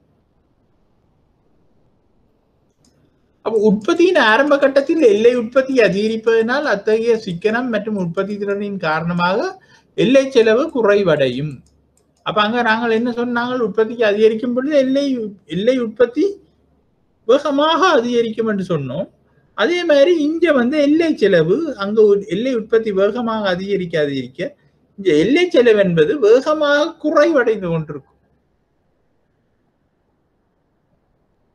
அப்ப எல்லை உற்பத்தி அதிகரிப்பதன் காரணமாக எல்லை செலவு குறைவடையும். அதே போன்று எல்லை உற்பத்தி குறைவடைகின்ற போது அந்த இரண்டாவது கட்டத்தை யோசிச்சு பாருங்க. அந்த இரண்டாவது கட்டத்தை பார்க்க போக உற்பத்தி திறன் குறைவடைவதன் காரணமாக எல்லை செலவு அதிகரிக்க துவங்கும். அப்ப இங்க இரண்டாவது கட்டம் வந்தோன்னு எல்லை உற்பத்தி குறைவடைகின்ற போது இங்க எல்லை செலவு அதிகரிக்க துவங்கும். இதற்கமைய எல்லை செலவின் நடத்தை போக்கானது எல்லை உற்பத்தியின் மீது தங்கி இருக்கும். அப்ப நீங்க பாருங்க, வெகு வேகமாக எல்லை உற்பத்தி அதிகரிக்கும் என்று நான் சொல்லிக்க இங்க எல்லை செலவு வேகமாக குறைஞ்சு கொண்டு போகும். அப்ப எங்க எல்லை உற்பத்தி குறைவடைய துவங்குதோ அங்க இங்க எல்லை செலவு கூட துவங்கும். அப்ப சராசரி செலவு, அப்ப இப்பதான் நாங்கள் பார்க்க போறோம். சராசரி செலவு என்பது என்னன்னா, மொத்த செலவை நாங்கள் பார்த்திருக்கின்றோம். அந்த மொத்த செலவை வெளியீட்டால பிரிக்க வாரது சராசரி செலவாக அமைகின்றது.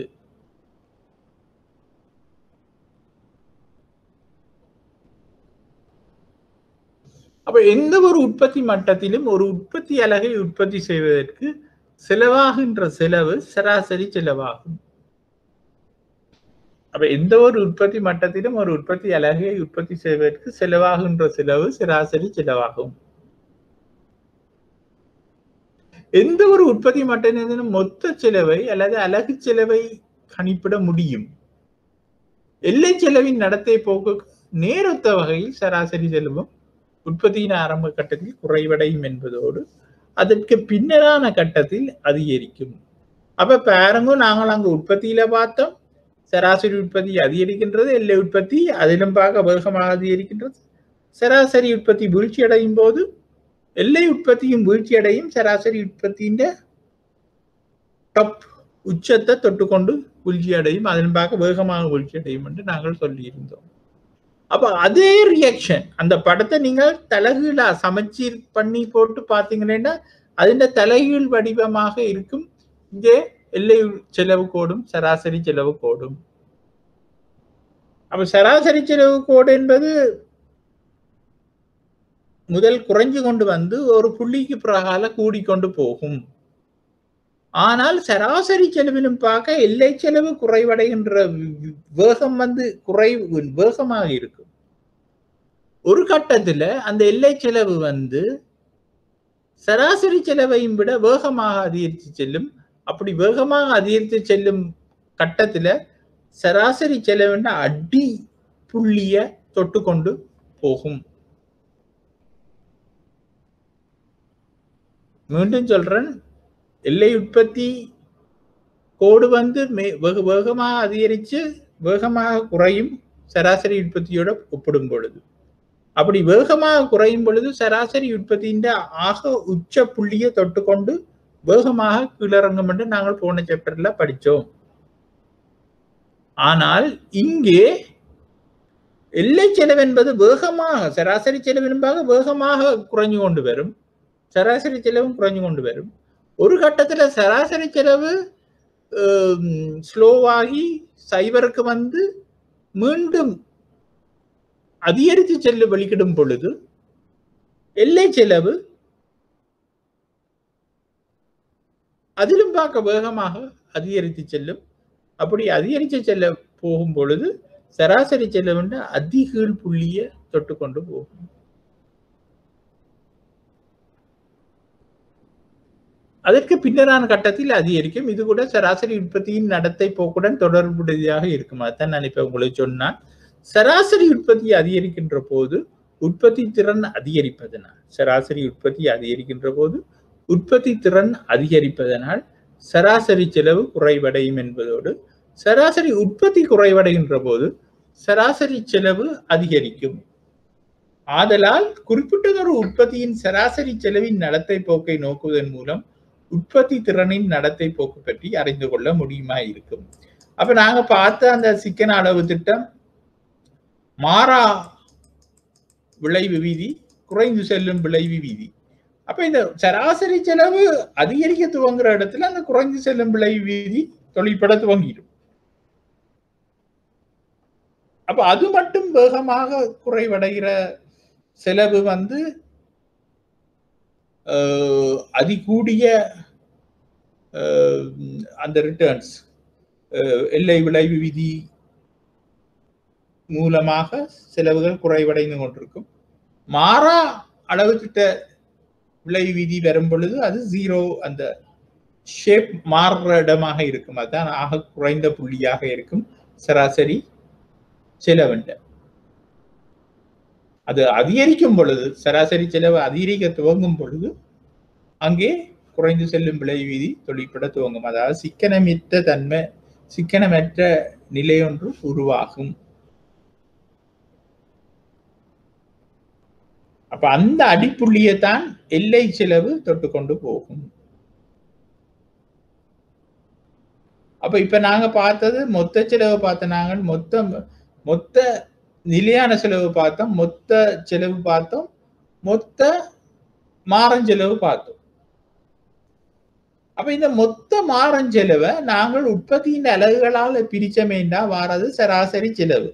அப்ப நாங்க இவ்வளவு நேரம் சராசரி செலவு பார்த்து கொண்டிருந்தது அதுதான்.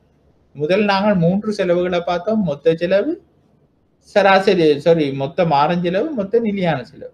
இந்த மொத்த நிலையான செலவையும் மொத்த மாறும் செலவையும் கூட்டத்தான் வாரது மொத்த செலவு. அந்த மொத்த செலவை உற்பத்தியின் அளவால பிரிக்க வாரது சராசரி செலவு, இல்லாட சராசரி மொத்த செலவு.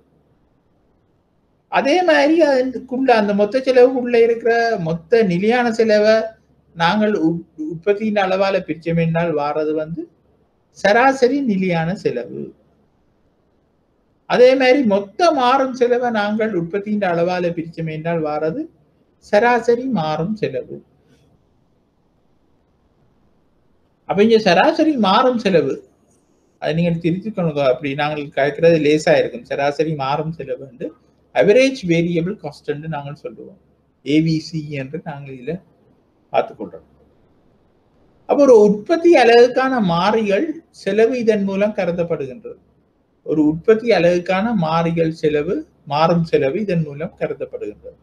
இது கூட சராசரி செலவின் நடத்தை போக்கின் இயல்புக்கு சமமானதாகும். அதாவது சராசரி செலவை பற்றி நான் என்ன சொன்னனோ, அதாவது ஷேப்பா யூ ஷேப்ல வந்து போகும் என்று சொன்னனோ அதே மாதிரி இருக்கும் சராசரி மாறும் செலவு. அப்ப சராசரி செலவுக்கும் சராசரி மாறும் செலவுக்கும் இடையிலான மாற்றம் சராசரி நிலையான செலவாகும். அப்ப சராசரி செலவுக்கும் சராசரி மாறும் செலவுக்கும் இடையிலான வித்தியாசம் சராசரி நிலையான செலவாகும். அப்ப சராசரி நிலையான செலவுண்டா நான் உங்களுக்கு சொன்ன மாதிரி நிலையான செலவை அந்தந்த உற்பத்தி சந்தர்ப்பத்தின் உற்பத்தி அலகுகளின் எண்ணிக்கையால் வகுப்பதன் மூலம் சராசரி நிலையான செலவு கணிப்பிடப்படுகின்றது. அப்ப சராசரி நிலையான செலவானது உற்பத்தி அதிகரிப்பதை தொடர்ந்து தொடர்ச்சியாக குறைவடையும். உற்பத்தி அதிகரிக்கின்ற போது இச்செலவு நிலையான மட்டத்தில் இருப்பதே இதற்கான காரணமாகும். அப்ப இந்த சராசரி நிலையான செலவு எப்படி இருக்கும் என்று சொன்னால் கிடைச்சுக்கு சமாந்தரமாகத்தான் இருக்கும். ஆனா உற்பத்தி அதிகரிக்க அதிகரிக்க என்ன நடக்கும்டா, அந்த கோடு கீழே குறைய துவங்கும்.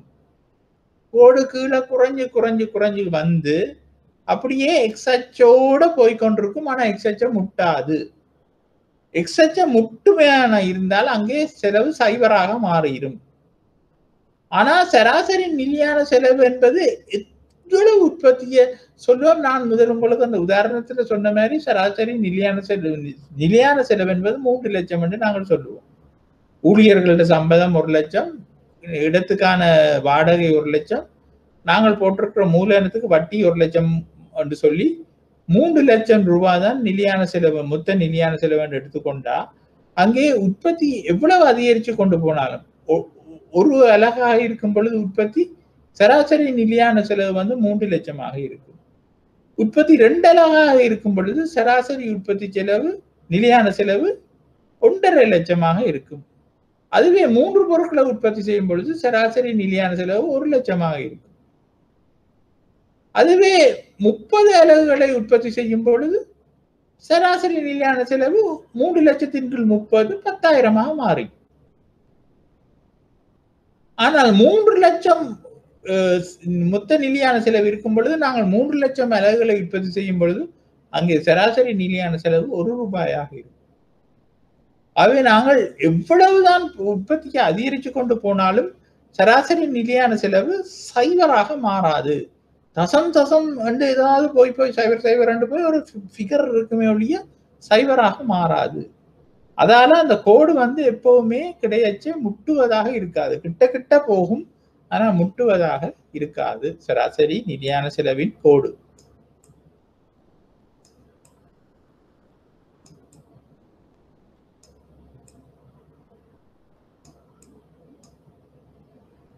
இங்கே பாருங்கள், இதுதான் சராசரி நிலையான செலவு. இது ஏஎஃப்சி என்று சொல்லுவோம். ஏபிசியில ஏஎஃப்சி. இதுதான் சராசரி நிலையான செலவாக இருக்கும்.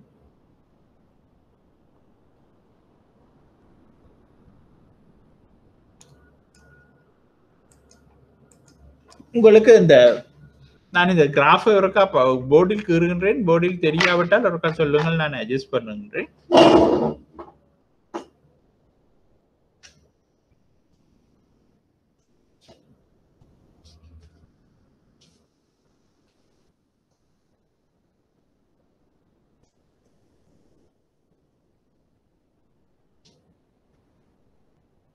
இதுதான் மொத்த நிலையான செலவு.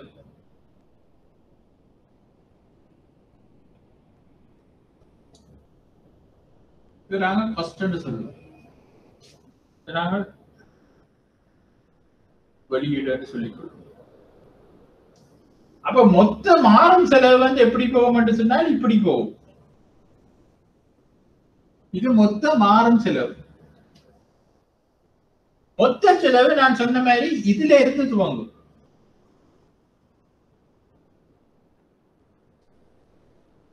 அப்ப இது சைவரண்டா இது 100 என்று சொன்னால் எப்பொழுதுமே 100 தான் மொத்த நிலையான செலவு. ஆனா உற்பத்திக்கு ஏற்ற மாதிரி மொத்த மாறும் செலவு அதிகரித்து கொண்டிருக்கும். மொத்த செலவு வந்து இந்த 100ல இருந்து தான் துவங்கும். அப்ப இந்த கெப்பை தான் நான் சொன்னது வந்து என்னன்னு சொன்னால் மொத்த நிலையான செலவுன்ற கெப். இவ்வளவும் வந்து மொத்த மாறும் செலவு, மொத்த மாறும் செலவாக இருக்கும். இது வந்து மொத்த நிலையான செலவாக இருக்கும். இது ரெண்டையும் கூட்ட வாரது மொத்த செலவாக இருக்கும். அப்ப இதே நாங்கள் சராசரி செலவுகளாக பார்க்கும் பொழுது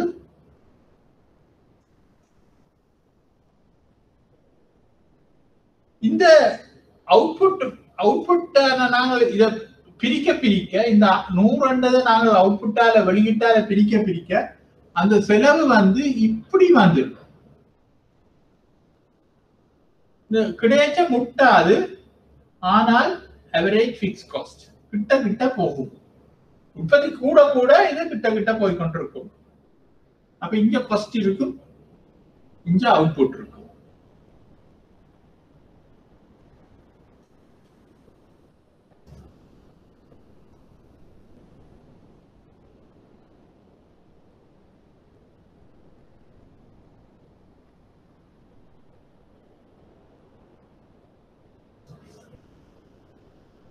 அப்ப மொத்த மாறும் செலவு எப்படி வரப்போகுது என்று சொன்னால் மொத்த மாறும் செலவு சராசரி மாறும் செலவு எப்படி வரும் என்று சொன்னால் இப்படித்தான் இருக்கும்.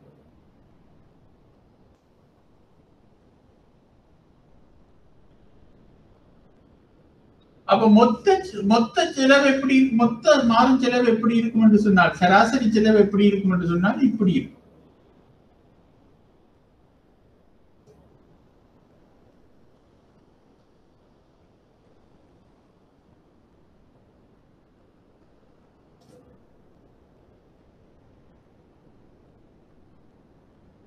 சராசரி செலவு இப்படி இருக்கும், சராசரி மாறும் செலவு இப்படி இருக்கும்.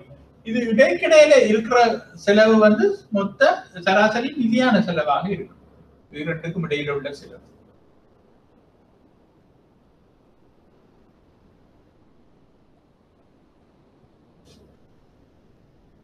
அப்ப நான் இதுல கீறன் உங்களுக்கு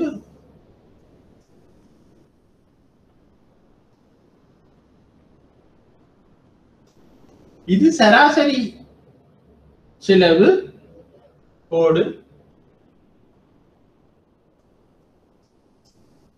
இது எல்லை செலவு கோடாக இருக்கும். எல்லை செலவு கோடு இப்படித்தான் இருக்கும். வேகமாக குறைவடைந்து வேகமாக அதிகரிக்கும் பொழுது இந்த ஏசி என்ற சராசரி செலவு கோட்டின் அடிப்புள்ளியை தொட்டுக்கொண்டு போகும். அப்ப பெரும்பாலான உற்பத்தியாளர் இந்த எம்சி என்ற கோடு ஏசி என்ற புள்ளியில் முட்டும் இடத்தில் தங்களோட உற்பத்தியை நிறுத்திக் கொள்வார்கள். ஏன்னா இதுக்கு அங்கால செலவு கூடுமாக இருந்தால், எம்சி கூடுமாக இருந்தாலோ ஏசி கூடுமாக இருந்தாலோ அங்கே அவர்களுக்கு நட்டம் ஏற்படும். இல்லாட்டா ஒரு உத்தம மட்டமாக அது இருக்காது.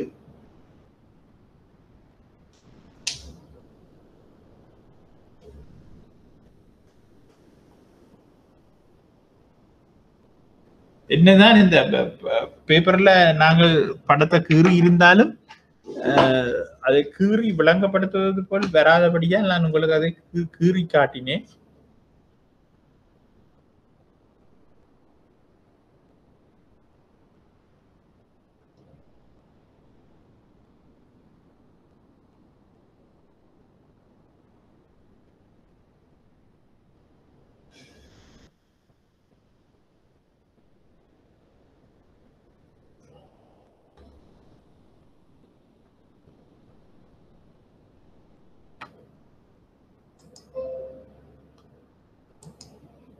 உங்களுக்கு படம் பார்க்க வேண்டுமென்றால் எனக்கு சொல்லுங்கள், நான் அப்படி என்னால் அதை இதன்றேன். அப்ப இதுதான் இந்த சராசரி நிலையான செலவு மாறும் செலவுகளோட நிலைப்பாடு. எல்லாம் இந்த கிராஃப்ல இருக்கின்றது. அதை விளங்குறதுக்கு நீங்கள் அதை முதல் விளங்கினீங்கன்னா இதை விளங்கி கொள்ளலாம். அப்ப நாங்க இங்க சராசரி செலவு, எல்லை செலவு மற்றும் மொத்த செலவு ஆகியவற்றுக்கு இடையிலான தொடர்பை நாங்கள் பார்ப்போம். செலவு பற்றிய கோட்பாட்டு ரீதியிலான விடயங்களுக்கு அமைய சராசரி செலவு குறைவடைகின்ற போது எல்லை செலவு அதை விட அதிக வேகத்தில் குறைவடை. நீங்க இதை அண்டர்லைன் பண்ணி விட்டாலும் நல்ல, அண்டர்லைன் பண்ணி வச்சுக்கொண்டாலும் நல்ல. சராசரி செலவின் குறைந்தபட்ச மட்டத்தில் எல்லை செலவுக்கு சமமாக இருக்கும் எனவும், சராசரி செலவு அதிகரிக்கின்ற போது எல்லை செலவு அதை விட அதிக வேகத்தில் அதிகரிக்கும் என்பதும் ஏற்றுக்கொள்ளப்படுகின்றது. அதே போன்று மொத்த செலவு ஆரம்ப காலத்தில் குறைந்த வேகத்தில் அதிகரித்து பிற்பட்ட காலத்தில் அதிக வேகத்தில் அதிகரிக்கும். அப்போ மொத்த செலவின் ஒவ்வொரு புள்ளியிலும் சரிவை கணிப்பிடுவதன் மூலம் எல்லை செலவு பெறப்படுகின்றது.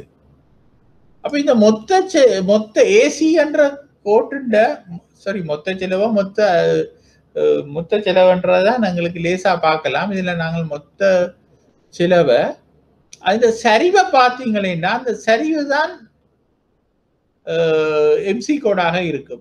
ஆனால் இங்க சராசரி கோடு என்றபடியா இதை விட்டுட்டு நீங்கள் மொத்த செலவுன்ற சரிவை பார்த்தீங்கன்னா அது எம்சி கோடாக இருக்கும். அப்ப இங்க பாருங்க, சராசரி செலவு கோடு தான் மேலே இருக்கின்றது யூ மாதிரி நான் உங்களுக்கு கீறி காட்டினேன். அதுக்கு கீழே உள்ள சராசரி மாறும் செலவு, அது ரெண்டுக்கும் இடையில உள்ள கேப் வந்து சராசரி நிலையான செலவு. அப்ப இங்க எம்சி என்று சொல்லப்படுகின்ற எல்லை செலவை பாருங்க இவ்வளவு வேகமாக குறைஞ்சி இந்த ரெண்டு புள்ளிகள் இருந்து அடிமட்ட புள்ளியை தொட்டுக்கொண்டு மேலெழும். அப்ப எங்க இந்த எம்சி என்பது ஏபிசி இல்லாட்ட எம்சி ஏசி என்ற புள்ளியை தொடுகின்றதோ அங்கே உற்பத்தி நிறுத்தப்படும். அப்படி அந்த உற்பத்தியை நிறுத்தாமல் அதுக்கு மேலும் உற்பத்தி செய்யப்படுமாக இருந்தால் அங்கே நட்ட நிலை தோற்றுவிக்கப்படும். அப்ப சராசரி உற்பத்தி, எல்லை உற்பத்தி மற்றும் சராசரி செலவு, எல்லை செலவுக்கான தொடர்பை நாங்கள் பார்ப்போம். அப்ப இந்த படத்தை நாங்கள் விளங்குறதன் மூலமாக எங்களுக்கு எல்லாமே விளங்கும். அப்ப இங்க மேல் உள்ளது வந்து உற்பத்தி மட்டம், ஊதியமும் உற்பத்தி மட்டமும். பாருங்க, அந்த ஏபி எம்பி என்ற கோடு நாங்கள் முதல் பார்த்தோம். அந்த முதலாவது கட்டம், இரண்டாவது கட்டம், மூன்றாவது கட்டம் என்று இருந்த கிராஃபில் அதுல ஒரு ஏபி என்றது கீறுபடையில. அதை நீங்கள் கீறுனீங்கன்னா அந்த ஏபி என்ற கோடு இப்படித்தான் வரும். எம்பி என்ற கோடு ஆரம்பத்தில் வேகமாக அதிகரிச்சு இந்த ஏபி என்ற உச்ச புள்ளியில தொட்டுக்கொண்டு கீழே இறங்கும். அப்ப அந்த எம்பியும் ஏபியும் சந்திக்கிற இடத்துக்கு கீழே நீங்க நேர ஒரு கோட்டை கீறி இங்க ஏசியும் எம்சியும் சந்திக்கிற புள்ளி என்று நான் மூன்றாவதா கீறின கிராஃப பாத்தீங்கன்னா ஏசி இந்த அடிமட்ட புள்ளியில இந்த எம்சி தொட்டுக்கொண்டு போகும். அந்த புள்ளியும் இந்த புள்ளியும் சமமாக இருக்கும். அப்ப எங்க ப்ரொடக்ஷன் நாங்கள் ப்ரொடக்ஷனை நிப்பாட்டோம் என்று வெளிக்கிறோமோ எம்பி ஏபி சந்திக்கிற இடத்துல இங்க ஏசியும் எம்சியும் சந்திக்கப்பட்டு அங்கே உற்பத்தி செலவு மினிமைஸ் பண்ணப்படும். அதை தாண்டி போய்க்க உற்பத்தி செலவும் அதிகரிக்கும். அங்கே உற்பத்தி அதிகரித்தாலும் அதனுடைய எல்லை உற்பத்தி வீழ்ச்சியில இருக்கும். அப்ப இதை வந்து நாங்கள் ஒரு அட்டவணை ஒன்றை போட்டு நாங்கள் கிராஃப்ல கீறி பார்த்திருக்கலாம். உங்களுக்கு இது விளங்காத பட்சத்துல நாங்கள் அப்படி செய்யலாம். அதாவது நான் உற்பத்திக்கு என்ன மாதிரி ஒரு அட்டவணையை போட்டு வெளியீட போட்டு மொத்த உற்பத்தி, எல்லை உற்பத்தி, சராசரி உற்பத்தி என்ற ஒரு அட்டவணையை காட்டி உங்களுக்கு என்னென்ன அந்த எல்லை உற்பத்தி வருகின்றது, சராசரி உற்பத்தி வருகின்றது காட்டினோன்னு அதே மாதிரி ஒரு அட்டவணையை நாங்கள் இங்க போடலாம். போட்டா இந்த மொத்த செலவு, சராசரி செலவு, எல்லை செலவு, அதை தவிர நாங்கள் அந்த மொத்த செலவுக்கு முதல் மொத்த நிலையான செலவு, மொத்த மாறும் செலவையும் போட்டு பார்த்து கொள்ளலாம். உங்களுக்கு 7 மணி நேரம் நீங்கள் அதை போட்டு பார்க்கலாம். துப்புரவா விளங்கலைன்னா சொல்லுங்க, நாங்கள் ஒரு டேபிள்ல போட்டு இந்த கிராஃபை கீறலாம். ஆனால் இந்த கிராஃப் இப்படித்தான் வரும்.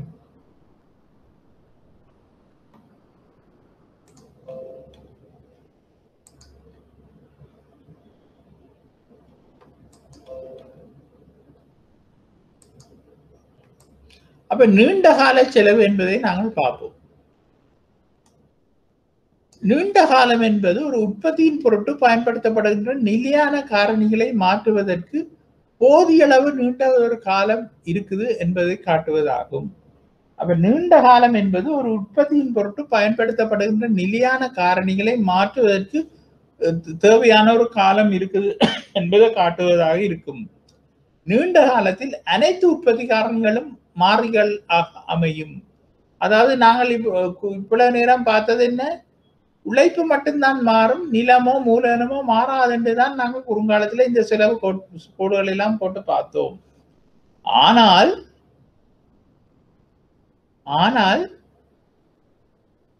நீண்ட காலத்துல வந்து அந்த நிலமோ மூலதனமோ எல்லாம் மாற்ற வேண்டி இருக்கும்.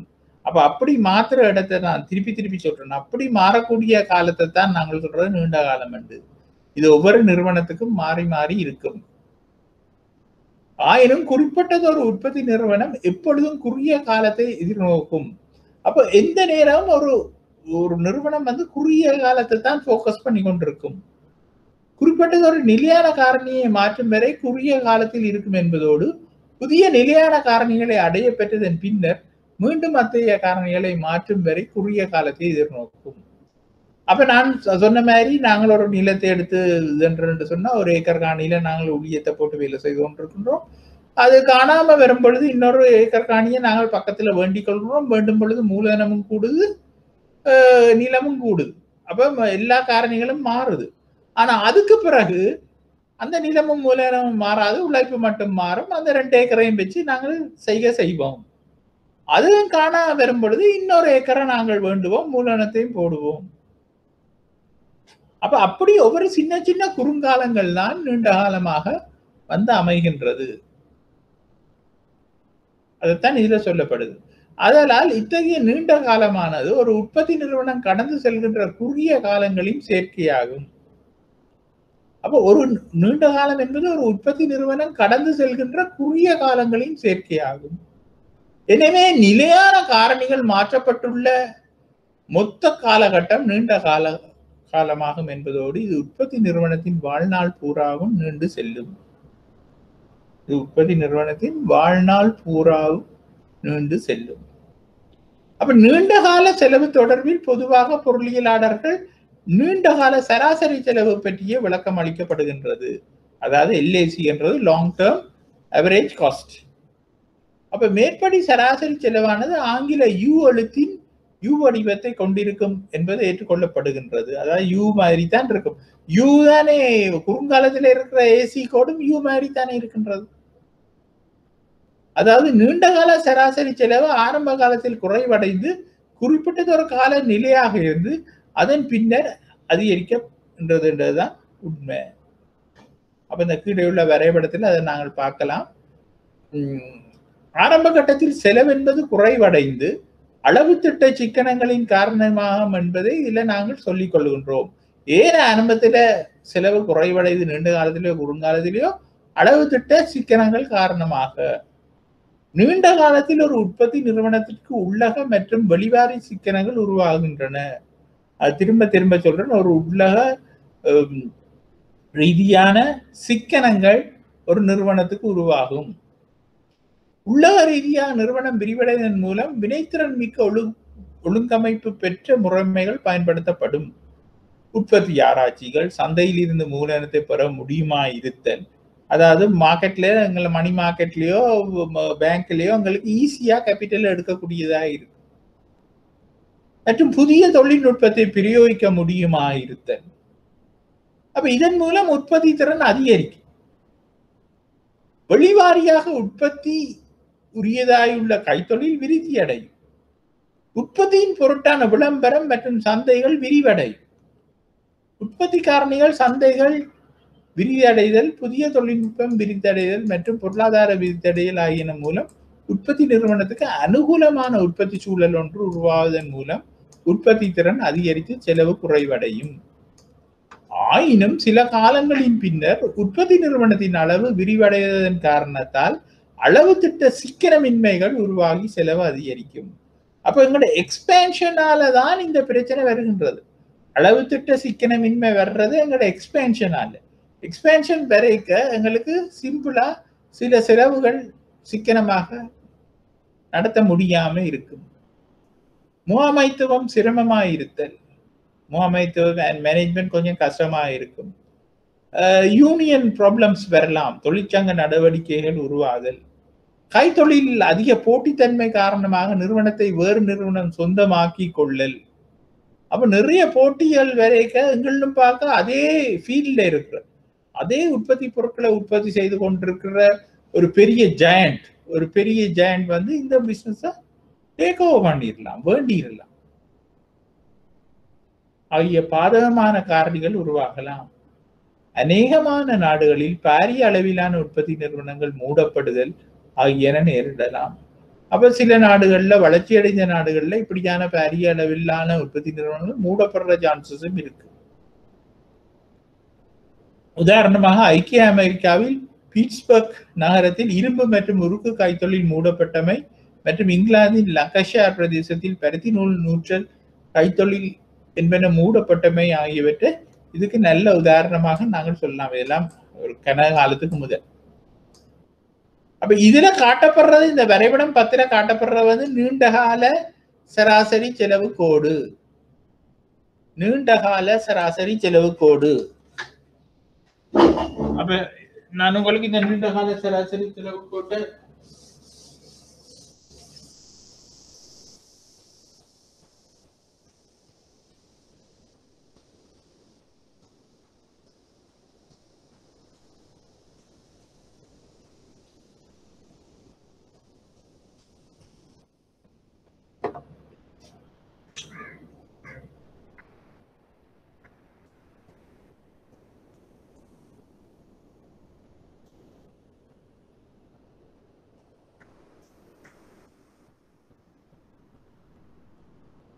இதுதான் அந்த நீண்ட கால சராசரி செலவு கோடாக இருக்கும். அப்ப இந்த நீண்ட கால சராசரி செலவு கோட்ல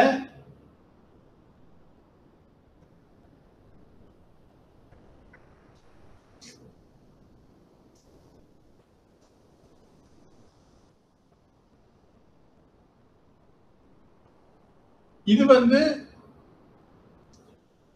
இது குறுக்கால சராசரி செலவு கோடாக இருக்கும். அதை நான் ஷார்ட் டேர்ம் அவரேஜ் காஸ்ட் என்று சொல்லுகின்றேன். இது ஷார்ட் டேர்ம் எம்சி காஸ்ட் பன் என்று சொல்லுவோம். அதே மாதிரி இதுதான் அந்த அடிப்புள்ளியாக இருக்கும். இந்த கிராஃபை நான் சரியாக கீறவில்லை. கீறும் பொழுது இந்த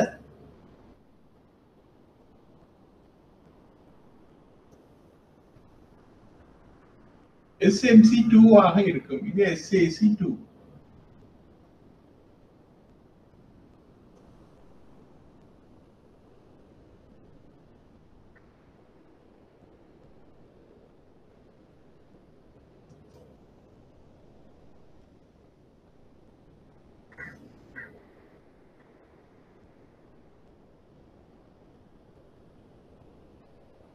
இப்ப இது கூட இன்னொன்றும் பெறலாம். நான் அந்த கரைச்சலுக்காக இதுல கீறவில்லை. இதுல இன்னொன்றும் பெறலாம். அப்ப அப்படி இது முட்டுகின்றதுன்னு சொல்லுவோம்.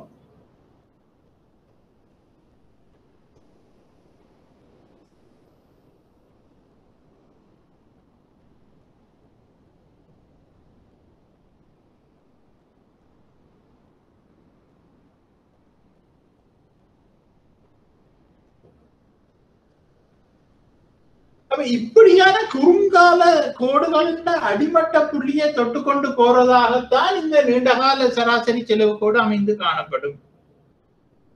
அதைத்தான் நான் உங்களுக்கு இதுல கீறி நான் உங்களுக்கு விளங்கப்படுத்த பார்க்கின்றேன்.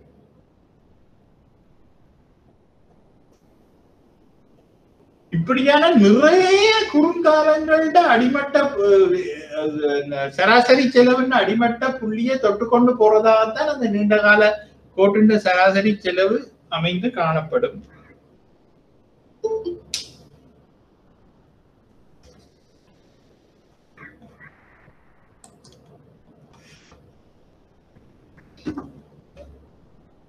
அப்ப இத உண்மையில அந்த எக்ஸ்கியூஸ் மீ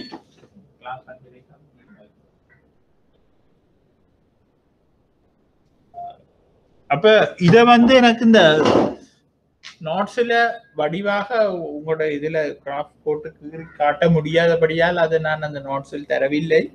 விருப்பமான ஆக்கள் கீறிக்கொள்ளலாம். ஆனால் இதுதான் அந்த தாற்பயம்.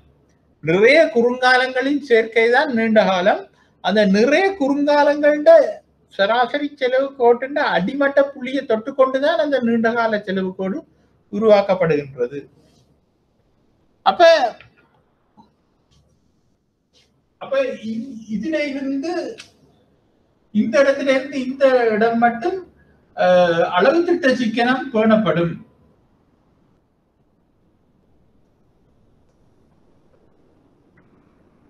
அளவு திட்ட சிக்கனம் பேணப்படும். அப்ப செலவு குறைவடைந்து கொண்டு வருகின்றது. அப்ப இந்த இடத்துல இருந்து இப்படி தரமட்டமாக போகும்போது மாறா அளவு திட்டம் பேணப்படும். அப்புறம் இந்தியால குறைந்து செல்லும் டிஸ்எகனமிஸ் ஆஃப் ஸ்கேல் இல்லாட்டா குறைந்து செல்லும் விளைவு விதி காணப்படும்.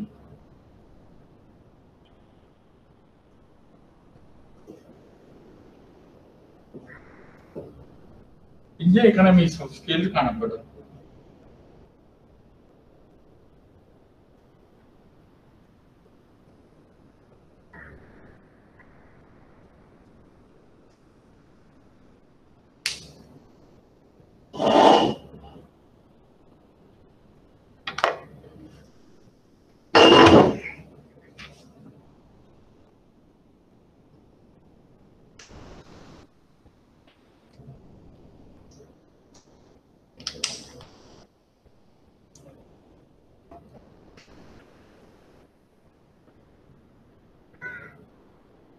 அப்ப நான் நாங்கள் இதுக்கு போவோம். அப்ப இப்படித்தான் இந்த செலவு கோட்பாடு அமைந்து காணப்படுகின்றது. செலவு கோட்பாடுன்றது ஒரு கரைச்சலான விடயம் அல்ல. இந்த 6 செலவுகளையும் முதலாவது நிலையான செலவு, மாறும் செலவு. மொத்த நிலையான செலவு, மொத்த மாறும் செலவு, அந்த கோட்டை நாங்கள் பார்த்துக் கொள்வோம். அந்த மொத்த மாறும் செலவு, மொத்த நிலையான செலவு கூட்ட வாரது மொத்த செலவு. பிறகு இந்த 3 செலவுகளையும் வெளியீட்டால பிரிக்க வாரது மாறும் செலவு. அப்ப மொத்த செலவின் சரிவை கொண்டுதான் எல்லை செலவு, அது நாங்க மொத்த எல்லை செலவு என்று சொல்றோம் இல்லை, எல்லை செலவு கணிப்பிடப்படுகின்றது.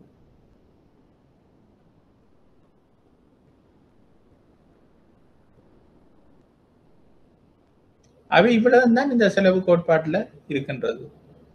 அப்ப இதை நாங்கள் வடிவா பார்த்து கொண்டா சரி.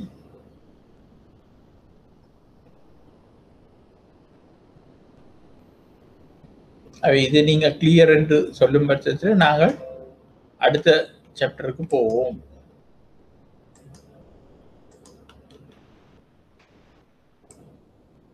அடுத்த சாப்டர் என்ன சொன்னா ப்ரொடியூசர்ஸ் இன்கம், உற்பத்தியாளர் வருமானம். இந்த உற்பத்தியாளர் வருமானத்தோடு சேர்ந்ததாக நாங்கள் சந்தைகளையும் பார்த்து கொள்ளலாம். இந்த உற்பத்தியாளர் வருமானத்தை ப்ரொடியூசர்ஸ் இன்கமோட நாங்கள் சந்தையும் பார்த்து கொள்ளலாம். அதனால் சந்தைக்கு ஒரு நோட்ஸ் நான் அடுத்த கிழமை அப்லோட் பண்ணி விடுறேன். அது நேரடியாக அந்த சந்தைகளை பற்றி நாங்கள் படிக்கக்கூடியதாக இருக்கும். அப்ப இந்த சந்தைகள் என்று நாங்கள் முதலாவது சந்தையை பார்த்து கொண்டு உற்பத்தியாளர் வருமானத்துக்குள்ள போவோம். அப்ப இந்த சந்தைகள் என்று நாங்கள் சொல்லும் பொழுது பல்வேறு விதமான சந்தைகள் இருக்கின்றன. எல்லா சந்தைகளையும் நாங்கள் பார்க்கறது இந்த முதலாளித்துவ பொருளாதாரத்தில், அதாவது சந்தை பொருளாதாரம், மார்க்கெட் எக்கனமி என்று சொல்லப்படுகிற கேபிட்டல் எக்கனமியை பற்றி தான் நாங்கள் எல்லாம் படிக்கின்றோம். படிக்கிற எக்கனமிக்ஸ், நாங்கள் படிக்கிற சாப்டர்ஸ் எல்லாமே சந்தை பொருளாதாரத்தை மையமாக கொண்ட விடயங்கள் எல்லாம் படிச்சு கொண்டிருக்கோம். அப்ப இந்த சந்தைகள் என்று சொல்லும் பொழுது 3 விதமான சந்தைகளை நாங்கள் முக்கியமா இங்க படிக்கிறோம். முதலாவது நிறை போட்டி சந்தை என்று நாங்கள் சொல்றோம், பெர்ஃபெக்ட் காம்படிஷன் என்று நாங்கள் சொல்றோம். நிறை போட்டி சந்தை. அப்ப நான் இந்த கிராஃபை அளிக்கின்றேன்.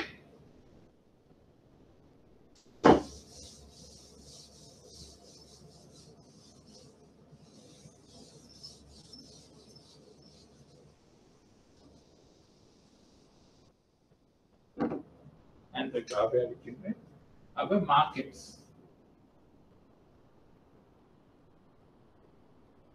என்று சொல்லப்படுகின்றது சந்தைகள், சந்தை அமைப்பு சொல்லுவோம்.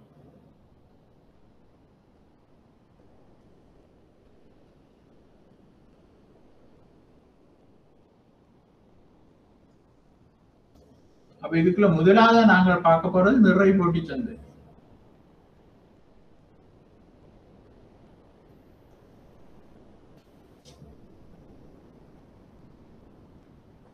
அதை நாங்கள் சொல்றது பெர்ஃபெக்ட் காம்படிஷன்.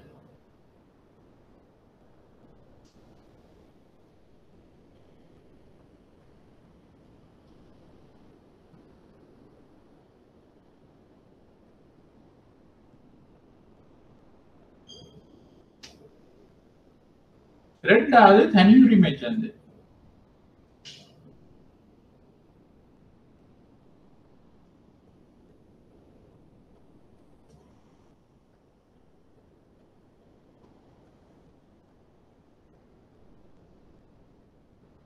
monopoly competition.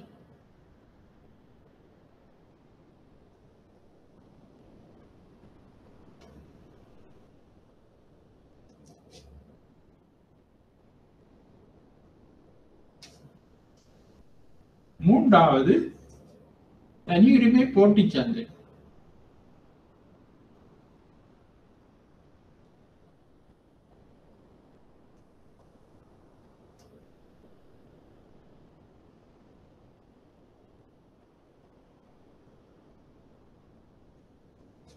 அதை சொல்றோம் நாங்கள் மோனோபோலிஸ்டிக் காம்படிஷன்.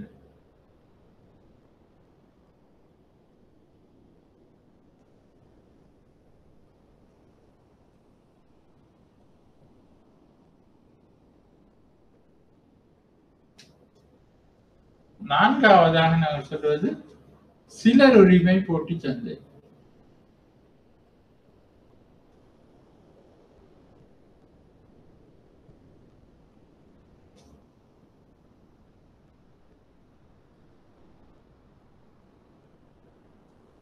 அது சொல்றது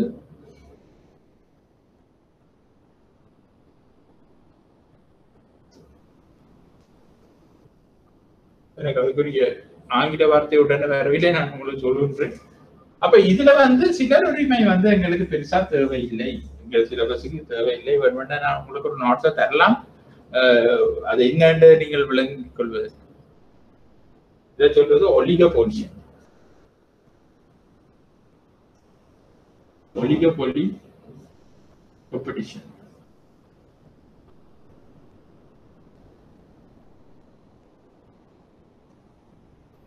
ஒலிகோபோலி காம்படிஷன். அப்ப சிலர் உரிமை என்பது எங்களுக்கு தேவையில்லை, ஆனாலும் ஒரு நோட்ஸை தரலாம், நீங்கள் அறிந்து வைத்திருக்கலாம். ஆனா நிறை போட்டி சந்தை என்பது பெரும்பாலான ஏ லெவல் படித்தாக்கள் இந்த 3 சந்தையும் படித்திருப்பீர்கள். நிறை போட்டி சந்தை என்பது ஒரு கற்பனை சந்தை, ஆனாலும் சந்தைகள்ல நாங்கள் கண்டுகொள்ளலாம், ஆனாலும் நாங்கள் அதை சொல்லுவோம் கற்பனை சந்தை என்று. எண்ணற்ற போட்டியாளர்களும் எண்ணற்ற நுகர்வோரும் இருப்பினும் ஒரே மாதிரியான பொருளை வாங்குறது, அது ஒத்த சந்தைகளை நாங்கள் பார்க்கலாம். பிராக்டிக்கலா நடைமுறையில அது ஒத்த சந்தைகளை பார்க்கலாம். ஆனா இதுல சொல்லப்பட்ட மாதிரியான சந்தை அது எங்களுக்கு ஒரு ஐடியல் என்னும் பொழுது அது நடைமுறையில நாங்கள் காண முடியாது. தனியுரிமை சந்தை. தனியுரிமை சந்தை என்பது ஒரே ஒரு உற்பத்தியாளனும் ஒரே ஒரு விற்பனையாளனும் பல நுகர்வோரும் இருப்பினும் அதுவும் நடைமுறையில பார்க்க இயலாது. ஆனாலும் 1-2 உதாரணங்களை நான் உங்களுக்கு சொல்றேன் அந்த நேரத்துல. ஆனாலும் நாங்கள் பெருசா பார்க்க இயலாது. தனியுரிமை போட்டி சந்தை என்று சொல்வது பிராக்டிகலான ஒரு சந்தை. அங்கே ஒரு குறிப்பிட்ட பொருளுக்கு சில உற்பத்தியாளர்கள் இருப்பார்கள், ஒரு ஆள் ரெண்டு இல்ல, சில பேர், ஒரு 10 பேர், 15 பேர், 5 பேர் அப்படி இருப்பீங்க. அப்ப இது பிராக்டிகல்ல நாங்கள் பார்க்கலாம். சிலர் உரிமை போட்டி சந்தை ஒலிகோபோலி என்பது 2 பேர், முக்கியமாக 2 நிறுவனங்கள் போட்டி போடுவதைத்தான் சிலர் உரிமை போட்டி சந்தை என்று நாங்கள் சொல்லுகின்றோம். அப்ப இதை நீங்கள் ஞாபகம் வைத்துக் கொண்டு நாங்கள் இவைகள வருமானத்துக்குள்ள நாங்கள் போவோம்.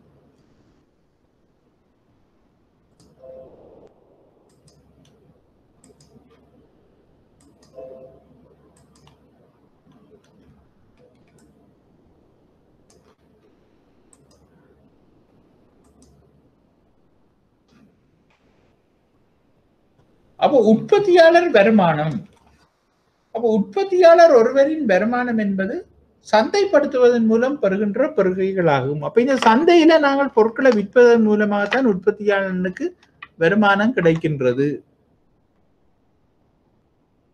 இவ்வருமானத்திற்கு திருத்திக் கொள்ளுங்க, இவ்வருமானத்திற்கு மொத்த வருமானம், சராசரி வருமானம் மற்றும் எல்லை வருமானம் என்று நாங்கள் சொல்லிக் கொள்கின்றோம்.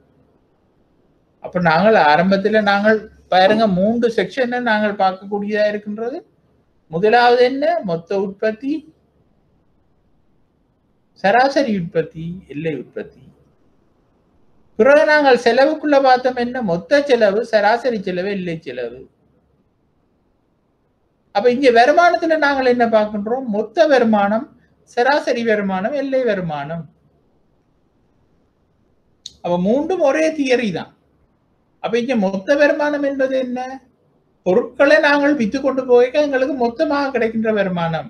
ஒரு பொருளை விற்கும் பொழுது இவ்வளவு, 2 பொருளை விற்கும் பொழுது இவ்வளவு, 100 பொருளை மொத்தமாக வித்து வர்ற வருமானம், 100 பொருளை வித்து வர வருமானம் என்பது அது ஒரு ஃபிகர், 1 லட்சம் என்று சொல்லிக் கொள்ளலாம். அப்ப அவரேஜ் ரெவென்யூ, அதாவது சராசரி வருமானம் என்பது இப்ப 100 பொருளை வைத்து 1 லட்சம் ரூபாய் வருது என்றால் சராசரி வருமானம் எவ்வளவு? ஒரு பொருளுக்கான சராசரி வருமானம் எவ்வளவு? 1 லட்சத்தின் கீழ் 100, அது 1000 ரூபாய். அப்போ ஒரு பொருளுக்கான சராசரி வருமானம் 1000, மொத்த வருமானம் 1 லட்சம், விற்கப்பட்ட பொருட்கள் 100. அப்ப இங்க எல்லை வருமானம் என்பது என்ன? ஒவ்வொரு பொருளையும் நாங்கள் மேலதிகமாக விற்கும் பொழுது எங்களுக்கு கிடைக்கின்ற மேலதிக வருமானம். அப்ப இதுல இருந்து நீங்கள் விளங்கி கொள்ளுங்க என்னன்னு சொன்னா, நாங்க ஒவ்வொரு பொருளை விற்கும் பொழுது ஒரே விலைக்கு அதை விற்கவில்லை. அப்படி ஒரே விலைக்கு வித்தால் இந்த எல்லை வருமானம் என்பது ஒரே அளவாகத்தான் இருக்கும். வேறு வேறு விலைக்கு விற்கும் பொழுதுதான் இந்த எல்லை வருமானத்துக்கு வேலையே இருக்கும்.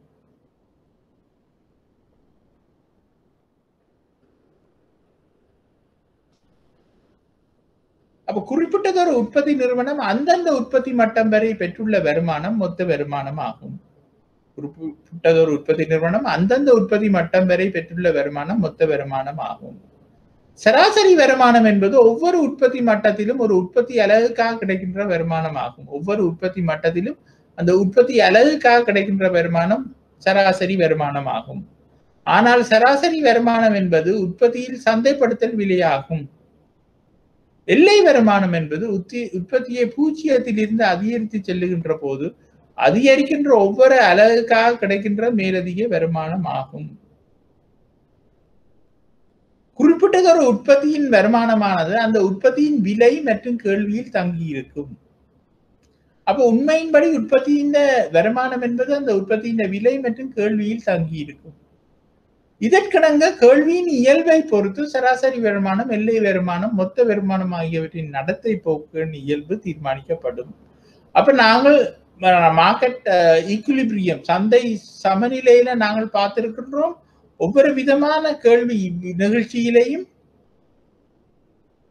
ஒவ்வொரு விதமான இதுகள் தீர்மானிக்கப்படும் என்று. உதாரணமாக நேரில் வரி விதிக்கப்படும் பொழுது, இல்லாட்டா மானியம் விதிக்கப்படும் பொழுது அந்த கேள்வி நிகழ்ச்சிக்கு ஏற்ற மாதிரி கேள்வி கோடு இருக்கும், நிரம்பல் நிகழ்ச்சிக்கு ஏற்ற மாதிரி நிரம்பல் கோடு இருக்கும். அதற்கேற்ற மாதிரி அந்த சமநிலை விலை தீர்மானிக்கப்படும். அப்போது அந்த நேரில் வரியை யார் பொறுப்பது, உற்பத்தியாளரா நுகர்வோரா இல்லாட்டா ரெண்டு பேருமா, இல்லாட்டா அதுல யார் கூடுதலாக என்றதெல்லாம் நாங்கள் பார்த்திருந்தோம். அப்ப அதே மாதிரிதான் இங்கேயும் வருமானம் என்பதும் அந்த நிகழ்ச்சியை சம்பந்தப்படுத்தியதாகத்தான் இருக்கின்றது. அப்போ உற்பத்தி மட்டத்திலும் ஒரு உற்பத்தி அலகுக்காக கிடைக்கின்ற வருமானமாகும். ஆதலால் சராசரி வருமானம் என்பது எந்த உற்பத்தியின் சந்தைப்படுத்தல் விலையாகும். எந்த உற்பத்தியின் சந்தைப்படுத்தல் விலையாகும். அதைத்தான் சராசரி வருமானம் என்று நாங்கள் சொல்லுகின்றோம். எல்லை வருமானம் என்பது உற்பத்தியை பூஜ்ஜியத்திலிருந்து அதிகரித்து செல்லுகின்ற போது அதிகரிக்கின்ற ஒரு அலகுக்காக கிடைக்கின்ற மேலதிக வருமானம் ஆகும்.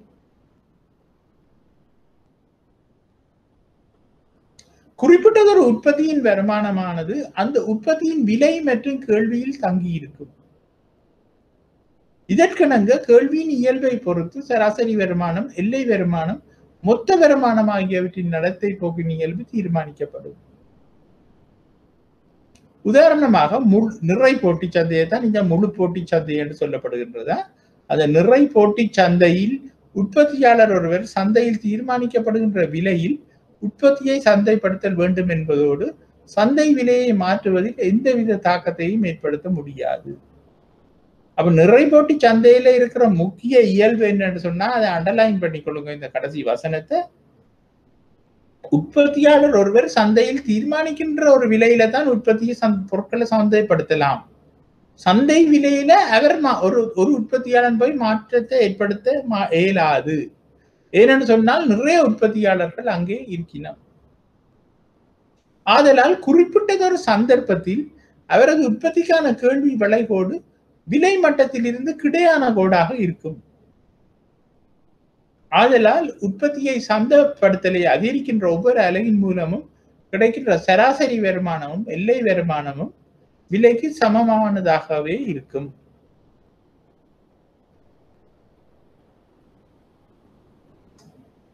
அப்ப இந்த நிறை போட்டி சந்தையில பாருங்கோ, அந்த கேள்வி கோடு கிடையாச்சுக்கு சமாந்தரமாக போகும். அப்ப நாங்கள் பார்த்திருக்கிறோம் இப்படியான கேள்வி கோடு கேள்வி நிகழ்ச்சியில என்ன கேள்வி கோடுன்னு நாங்கள் இதை சொல்றோம்.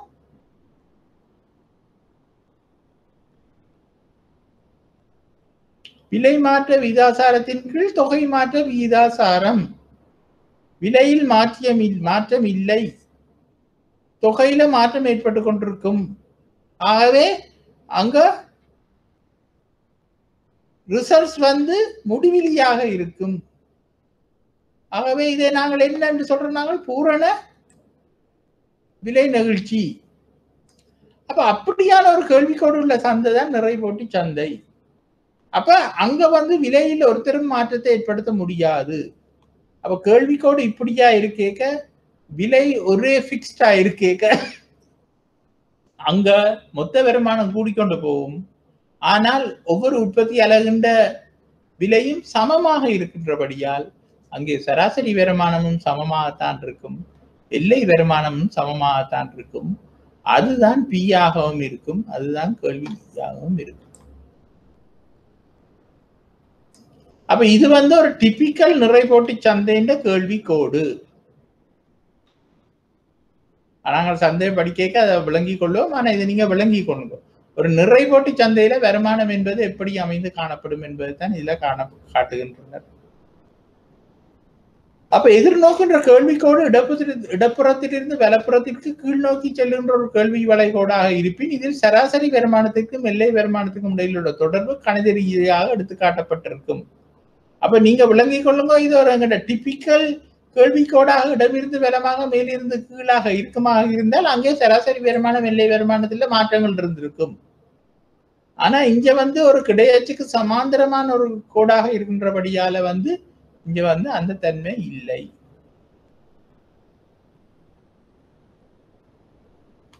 இதில் கேள்வி வளைகோட்டின் களத்தை போன்ற 50% சமச்சீரான பரப்பு எல்லை வருமானமாகும். அப்ப இங்க கேள்விக்கோட்டின் களத்தை போன்ற 50% சமச்சீரான பரப்பு எல்லை வருமானமாக கருதப்படும். அதே போன்று கேள்விக்கோட்டின் மூலம் விலை எடுத்து காட்டப்படுவதால் அதுவே சராசரி வருமான வளைகோடாகவும் அமையும். அப்ப இங்க பாருங்க, இங்க வந்து கேள்விக்கோடு வந்து இடமிருந்து வலமாக வருகின்ற பொழுது ஒவ்வொரு விலையிலையும் வித்தியாசமான தொகை பொருட்கள் விற்கப்படக்கூடியதாக இருக்கும் பொழுது கேள்விக்கோடு தான் ஏஆர் கோடாகவும் இருக்கும், அதாவது சராசரி வருமான கோடாகவும் இருக்கும். ஆனால் நாங்கள் ஒரு அட்டவணையை போட்டு பார்ப்போமாக இருந்தால் அங்கே எங்களுக்கு கிடைக்கின்ற எல்லை வருமானம் என்பது இதுக்கு சரி அரைவாசியாக வெட்டி கொண்டு போகும். இப்ப இது வெட்டுற இடம் வந்து 0ல இருந்து 50ஆக இருந்தால் ஏஆர் வருமானம் வந்து 100ஆக இருக்கும். டி என்ற கோடு வந்து 100ல கிடையாச்ச வெட்டுமாக இருந்தால் எம்ஆர் என்பது 50ஆக இருக்கும். அப்ப லாபத்தை உச்சப்படுத்துதல், லாபத்தை உச்சப்படுத்தல் ப்ராஃபிட் மேக்சிமைசேஷன் என்றால் என்ன என்று சொன்னால், லாபம் என்பது வருமானத்திற்கும் செலவுக்கும் இடையில் உள்ள மாற்றமாகும். வருமானத்துக்கும் செலவுக்கும் இடையில் உள்ள மாற்றத்தை தான் லாபம் என்று சொல்லுகின்றோம்.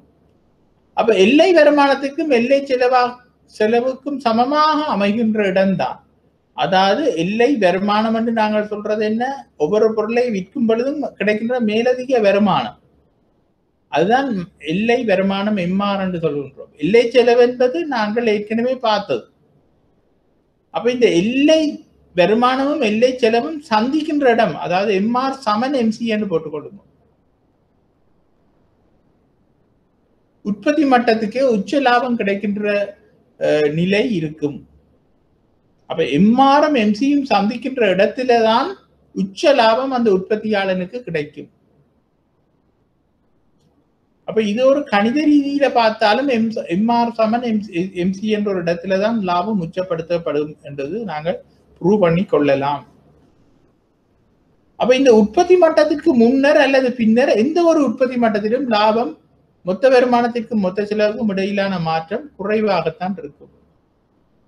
அதாவது அந்த எம்ஆரும் எம்சியும் சந்திக்கிற இடம் தான் ஆப்டிமல் லெவல் என்று நாங்கள் சொல்லுகின்றோம்.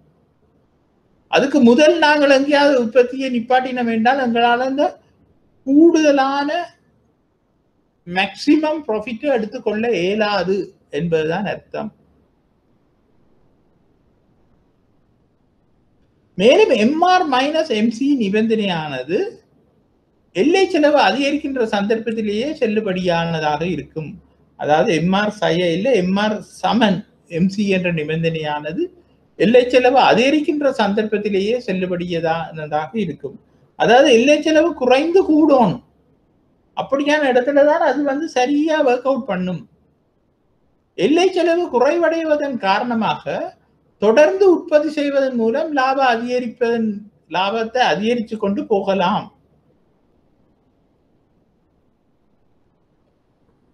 அப்ப எம்சி குறைஞ்சு கொண்டு போற இடத்துல எங்கேயாவது எம்ஆர் என்ற கோட்டை சந்திக்குமாக இருந்தால் அந்த இடத்துல உற்பத்தியை நிப்பாட்ட முடியாது.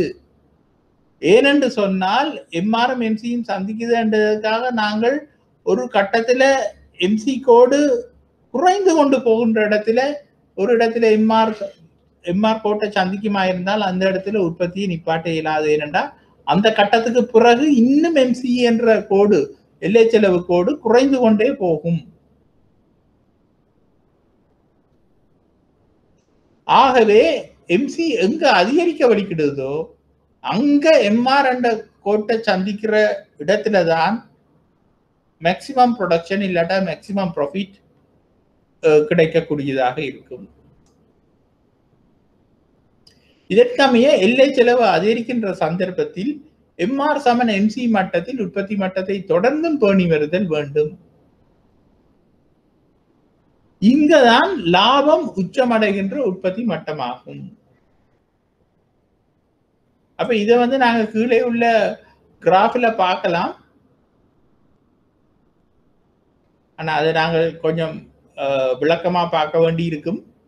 இன்னும் 2 நிமிஷம் இருக்கிறபடியா அது எங்களுக்கு கொஞ்சம் கஷ்டமாக இருக்கும்.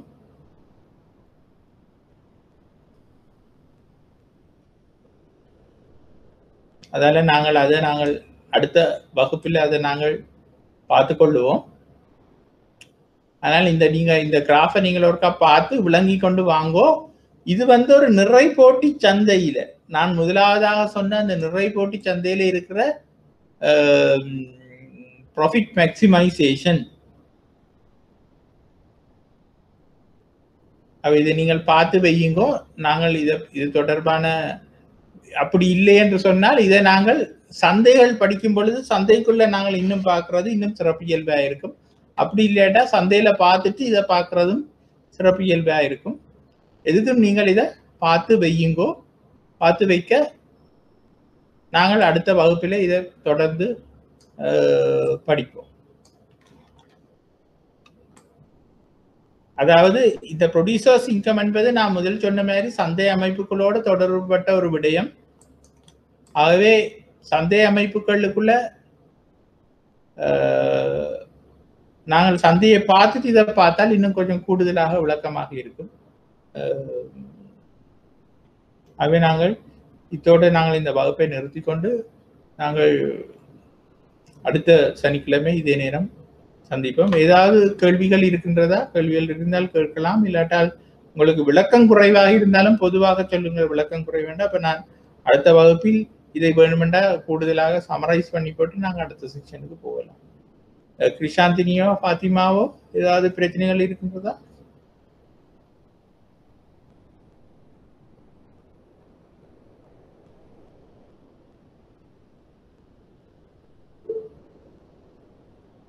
நீங்கள் இப்ப நான் நினைக்கின்றேன் நீங்கள் 2 பேரும் மேலவில் படித்தபடியால் உங்களுக்கு அது பெரிய சிக்கலாக இருக்காது. இது ஒரு ப்ரஷ் அப் பண்றதாகத்தான் இருக்கும். இதற்கும் நீங்கள் அந்த கிராஃபை பார்த்து நிறை போட்டி சந்தையில் உள்ள கிராஃப் தான் அது. கீழே உள்ளது தனியுரிமை போட்டி இந்த லாபத்தை உச்சப்படுத்தும் கிராஃப். நான் நினைக்கின்றேன் இது எல்லாருக்கும் பொதுவாக நாங்கள் படிக்க வேண்டிய விடயம் என்றபடியால் சந்தை அமைப்புகளை அடுத்த கிழமை நாங்கள் படித்துவிட்டு இதுக்கு நாங்கள் வரும். எனவே நன்றி. நாங்கள் அடுத்த சனிக்கிழமை சந்திப்போம். நன்றி.